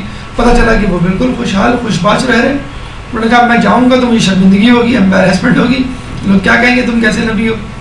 مطلب صرف سوچا تھا، لوگ ایسا کرنے کے لیے تیار نہیں تھے، یہ سوچا تھا اور یہ سوچتے ہوئے واپس آ گئے. اللہ تعالیٰ سے رابطہ نہیں کیا کہ اب کیا حکم ہے، میں کیا کروں، جاؤں کہ نہیں جاؤں. بس اسی طرح کے اولا کہ اللہ نے ان کو یہ سزا دی تھی کہ ان کو مچھلی کے پیٹ میں رہنا پڑا، لیکن الحمدللہ ان کی توبہ کو اللہ نے قبول کیا. لا الہ الا انت سبحانک انی کنت من الظالمین، تو پاک ہے، بس میری ذات میں نقص ہے. یہ ورد جو ہے وہ مچھلی کے پیٹ میں کرتے رہے، اس لیے مچھلی نے ان کو کھایا نہیں، میدے میں رہے، مچھلی کے پیٹ میں رہے، لیکن باہر حفاظت رہے.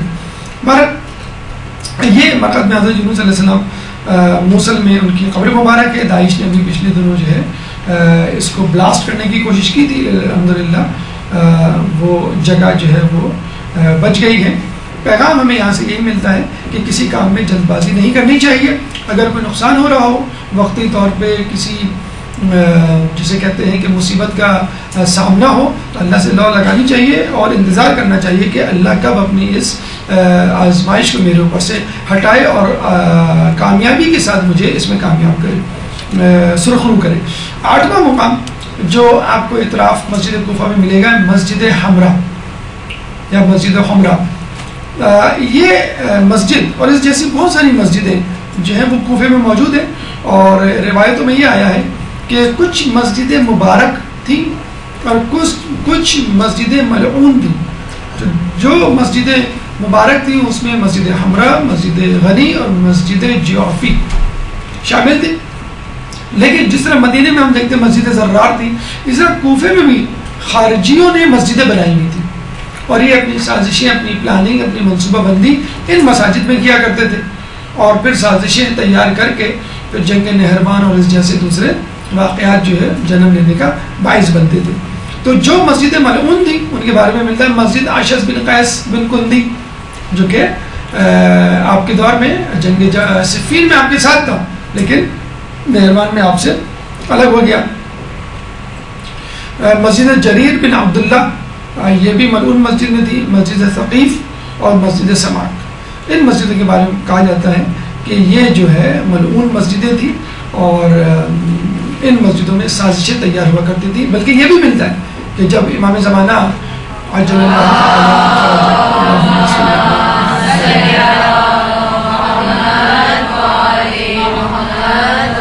آئیں گے تو نامبارک مسجدوں کو ڈھا دیں گے.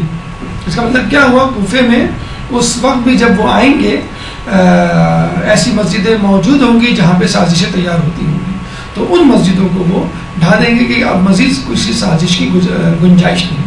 کہا یہ جاتا ہے مسجد حمرہ کے حوالے سے کہ یہاں پر مولا علی نے نماز پڑھی تھی، عبادت کی تھی. اس کے علاوہ امیر مختار کی بیعت کے حوالے سے ملتا ہے کہ امیر مختار نے اولین بیعت اپنے ساتھیوں کی اسی مقام پر کی تھی. اس کے بعد چند امام زادوں کے روضے ہیں آس پاس کوفے میں. کوفے کی مسجد کے آس پاس روضہ سید حسن محلہ ہاشمیہ میں ان کا روضہ ملے گا. ان کی ولادت مدینے میں ہوئی اور وفات کوفے میں. محمد بن حسن مثنی یہ جو ہے محلہ عباسیہ کوفہ میں موجود ہے. ان کی قبر مبارک امام حسن علیہ السلام کے پوتے تھے اور قاتل ان کا منصور توانقی. ان کی اور ان جیسے بہت سارے امام زدگان کی ہم نے بتایا کہ اب قبر دریافت ہو رہی ہیں، لوگوں نے تقیہ کی وجہ سے ان کو چھپایا ہوا تھا. اسی طرح ان کے حالات زندگی جو ابھی بہت زیادہ مفصل اور مترشح نہیں ہیں، انشاءاللہ وقت گزرنے کے ساتھ ساتھ ان کے حیات کے ان کی سیرت کے واقعات بھی تشت اسباب ہوتے رہیں گے اور ہمارے سامنے آتے رہیں گے. جناب سلیمان حسن اور ختیجہ یہ بھی امام زادے ہیں. یہ بھی کوفے میں کے قریب محلہ ہندیہ اور شہر ہلہ کے درمیان میں ان کی قبر مبارک موجود ہے. اس کے لیے تھوڑا سا آپ کو خود کوفے سے ٹریول کرنا پڑے گا، مسجد کوفہ سے. اور یہ تمام جو ہیں اولاد امام موسیٰ کاظم علیہ السلام سے تعلق رکھتے ہیں. 12ویں جو زیارت ہے وہ ابراہیم الغمر ہے اور غمر کہتے ہیں رشک کو. عربی میں کہا یہ جاتا ہے کہ یہ بہت زیادہ سخی تھے، اتنے زیادہ سخی تھے کہ ان کو دیکھ کے لوگوں کو رشک آتا تھا کہ ہم ان جیسے سخی کیوں نہیں بن جاتے. امام حسن علیہ السلام کے پوتے تھے اور ہائی کندہ نامی محلے میں ان کی جو ہے وہ قبر مبارک ملے گی. دارالامارہ دیکھیے کچھ زیارتیں تو ایسی ہیں جن کو دیکھ کے آپ کی روحانیت میں، معرفت میں اور ایمان میں اضافہ ہوگا، اور کچھ زیارتیں در حقیقت عبرت لینے کے لیے ہیں. تو ان کو عبرت کی نگاہ سے دیکھیے. جیسے جب آپ تولّہ کرتے ہیں تو اس کے مقابلے میں تبرہ بھی کرتے ہیں. تولّہ اہل بیت سے محبت کا اظہار ہے اور تبرہ ان کے دشمنوں سے براءت کا اظہار ہے. تو جہاں آپ مسجد کوفہ دیکھیں گے، جہاں آپ بیت علی دیکھیں گے، وہیں آپ کو دارالامارہ سے بھی جو ہے وہ واسطہ پڑے گا. یہ بالکل بیچ میں واقع ہے، مسجد کوفہ سے بالکل متصل ہے اور چند قدم کے فاصلے پر ہے آپ کے مسجد علی سے. یہ دیکھیں گنبد نظر آ رہا ہے مسلم بن عقیل کے روضے کا. اس کے پیچھے یہ جو 3 روضے تھے، مسلم بن عقیل، حاجی بن عروہ اور مختار ثقفی کے جو روزے ہیں الٹے ہاتھ پہ، جب آپ باب صوبان سے داخل ہوتے ہیں الٹے ہاتھ پہ یہ 3 روزے ہیں. بس ان روزوں کے پیچھے پوری جو وہ ہے زمین، اس کو دارالامارہ کہتے ہیں. اور یہ وہ جگہ تھی کہ جہاں پہ خلفاء کا جو ہے وہ محل ہوا کرتا تھا. سب سے پہلے اس کو سعد بن ابی وقاص نے بسایا جب انہوں نے دیگر اصحاب کے ساتھ کوفے میں باقاعدہ رہائش اختیار کی. یہ اس زمانے سے بنا ہوا گھر یا محل تھا. اس کے بعد دیگر حکمران آپ کے بعد آتے جاتے رہے. جب آپ امام علی آئے اپنی خلافت کے زمانے میں، تو جب ان کو یہ آفر کی گئی، پیشکش کی گئی آپ رائے رہے ہیں، تو انہوں نے صاف انکار کر دیا کہ مجھے یہاں سے ظلم کی بدبو آتی ہے. اس کے بعد ابن زیاد یزید کے دور میں آیا. اس کے بعد امیر مختار نے کچھ حکمت عملی کو مد نظر رکھتے ہوئے اس کو اختیار کیا. اس کے بعد مصعب بن زبیر اور اس کے بعد عبد الملک بن مروان. اس کے بعد کیا ہوا؟ ایک دلچسپ واقعہ دیکھیں یہ ہے شہادتوں کی تفصیل. یہ وہ جگہ ہے دارالامارہ جہاں سے مسلم بن عقیل کی شہادت کا حکم دیا گیا، ان کو قتل کرنے کا حکم دیا 60 ہجری میں. پھر یہی وہ جگہ ہے کہ جہاں پر امام حسین کا سر اقدس لایا گیا 61 ہجری میں. یہی وہ جگہ ہے جہاں پہ عبید اللہ ابن زیاد کو مختار سقفی نے 66 ہجری میں قتل کیا. اور یہی وہ جگہ ہے جہاں پہ خود مختار سقفی کو جو ہے شہید کیا گیا 66 ہی ہجری میں. یہ 6 نہیں 66 ہے. پھر یہاں پہ مصعب بن زبیر جس نے مختار سقفی کو شہید کیا تھا اس کو قتل کیا گیا. پھر عبداللہ بن زبیر کو بھی اسی جگہ قتل کیا گیا. اور پھر عبد الملک بن مروان کو بھی یہاں پہ جو ہے وہ قتل کیا گیا. اچھا کہتے ہیں کہ عبد الملک مروان جو ہے جب یہاں پہ بیٹھا ہوا تھا تو اس کو دیکھ کر ایک شخص آیا اور گھورنے لگا اس کو. تو عبد الملک بن مروان نے کہا کہ مجھے اس طرح کیوں دیکھ رہے ہو؟ تو مسلم بن نخعی اس کا نام تھا. تو اس عرب آدمی نے کہا کہ یہ وہ جگہ ہے کہ جہاں پہ میں نے امام حسین کا سر اقدس ابن زیاد کے سامنے دیکھا، پھر ابن زیاد کا سر امیر مختار کے سامنے دیکھا، پھر امیر مختار کا سر مصعب بن زبیر کے سامنے دیکھا، اور اب مصعب بن زبیر کا سر تیرے سامنے دیکھ رہا ہوں. یہ کہہ کے وہ چپ ہو گیا. جب وہ چپ ہوا تو مروان بن حکم جو ہے وہ کپ کپاتے ہوئے وہ کھڑا ہوا اور اس نے کہا کہ اس عمارت کو فوراً ڈھا دیا جائے. اور باہر نکلا، تمام لوگوں سے نے کہا کہ باہر نکل جائیں. اور جس وقت اس عمارت کو ڈھایا گیا اس وقت سے لے کر اب تک یہ عمارت دوبارہ نہیں بنائی گئی. تو یہ ویرانی ہے، یہ اس کی نحوست ہے اس ظلم کی کہ جو اس عمارت سے جو ہے وہ جاری ہوا. تو یہاں پہ قتل ہونے والے لوگوں کی تعداد آپ دیکھ لیجئے 4 ہے، اور جو شہید ہوئے ہیں ان کی تعداد 3 ہے. اور یہ پیغام ہمیں اس عبارت سے ملتا ہے ان فی ذلک لعبرۃ لاولی الالباب، بے شک ان چیزوں میں، ان زیارتوں میں یا ان مقامات میں جو نگاہ رکھنے والے ہیں اور جو عبرت حاصل کرنے والے ہیں ان کے لیے عبرت موجود ہے. جو معرفت نہیں رکھتے اور جو عبرت حاصل نہیں کرنا چاہتے ان کے لیے نہیں ہے، لیکن جو عبرت پکڑنا چاہتے ہیں ان کے لیے یقیناً یہاں پر عبرت موجود ہے. اور آخر میں ابن ملجم کی خبر کو بھی دیکھ لیجئے. ابن بطوطہ نے اپنی کتاب میں اس کا تذکرہ کیا ہے. کہنے لگے کہ جب میں کوفہ گھوم رہا تھا تو مختار سقفی کی قبر سے تھوڑا سا آگے یعنی پیچھے تھوڑے سے فاصلے پہ میں نے دیکھا ایک سفید زمین ہے اور بیچ میں ایک کالا رنگ کا رقبہ ہے، ایک سیاہ جو ہے زمین ہے. سفید زمین کے بیچ میں ایک دھبا کہہ لیجیے، ایک جگہ چھوٹی سی وہ کالے رنگ کی ہے. وہاں گئے تو لوگوں سے پوچھا یہ کیا جگہ ہے؟ کہنے لگے یہاں پہ عبد الرحمن ابن ملجم دفن ہے. کہنے لگے یہ سیاہ کیوں ہے؟ کیونکہ انہوں نے کہا کہ کوفے والے ہر سال لکڑیاں لے کے آتے ہیں اور 7 دن تک اس جگہ کو جلاتے ہیں، یہاں پر آگ جلاتے ہیں. اس کی وجہ سے، اس آگ کی وجہ سے اس جگہ کو جو ہے وہ سیاہی میں تبدیل، یہ جگہ جو ہے وہ سیاہی میں تبدیل ہو گئی ہے.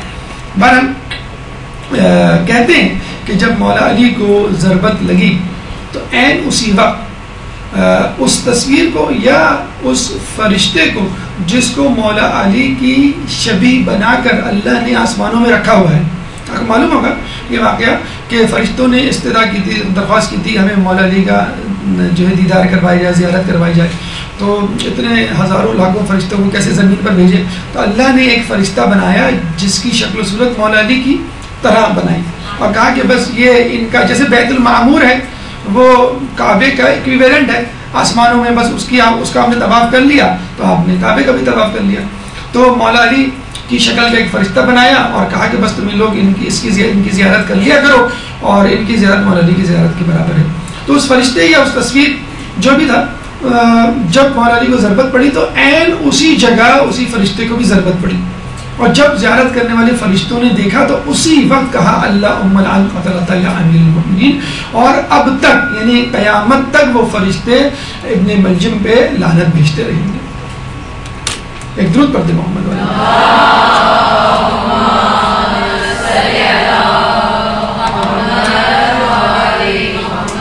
اور یہ تمام گفتگو مسجد کوفہ کے اطراف کی زیارتوں کے حوالے سے مکمل ہوئی. جس میں مرکزی طور پہ بیت علی، خدیجہ کی زیارت، مسجد عمار کی زیارت اور دیگر زیارت انشاءاللہ آئندہ آنے والے دنوں میں مزید زیارتوں کی جو ہے وہ امید کی جاتی ہے۔ اس کے بعد انشاءاللہ ہمارا درس 12واں درس جو ہے وہ مسجد سہلہ کے حوالے سے ہوگا۔ اللہ تعالیٰ سے دعا ہے کہ جو کچھ پڑھا سنا اس پہ عمل کرنے کی توفیق عطا فرمائے۔ اللہ تعالیٰ سے دعا ہے کہ اہل بیت کے نقش قدم پر چلنے کی توفیق عطا فرما۔ اللہ تعالیٰ سے دعا ہے کہ ان کی دشمنوں سے برات کرنے کی توفیق عطا فرما، امام کے ظہور میں تعجیل فرما اور ہمیں ان کے انصار عوان میں شامل فرما۔ ربنا تقبل منا انك انت السميع العليم وتب علينا انك انت التواب الرحيم برحمتك يا ارحم الراحمين۔ ایک درود پڑھ دیں محمد۔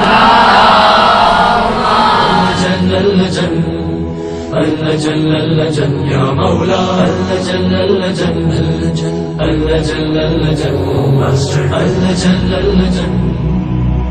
جل يا صاحب السماء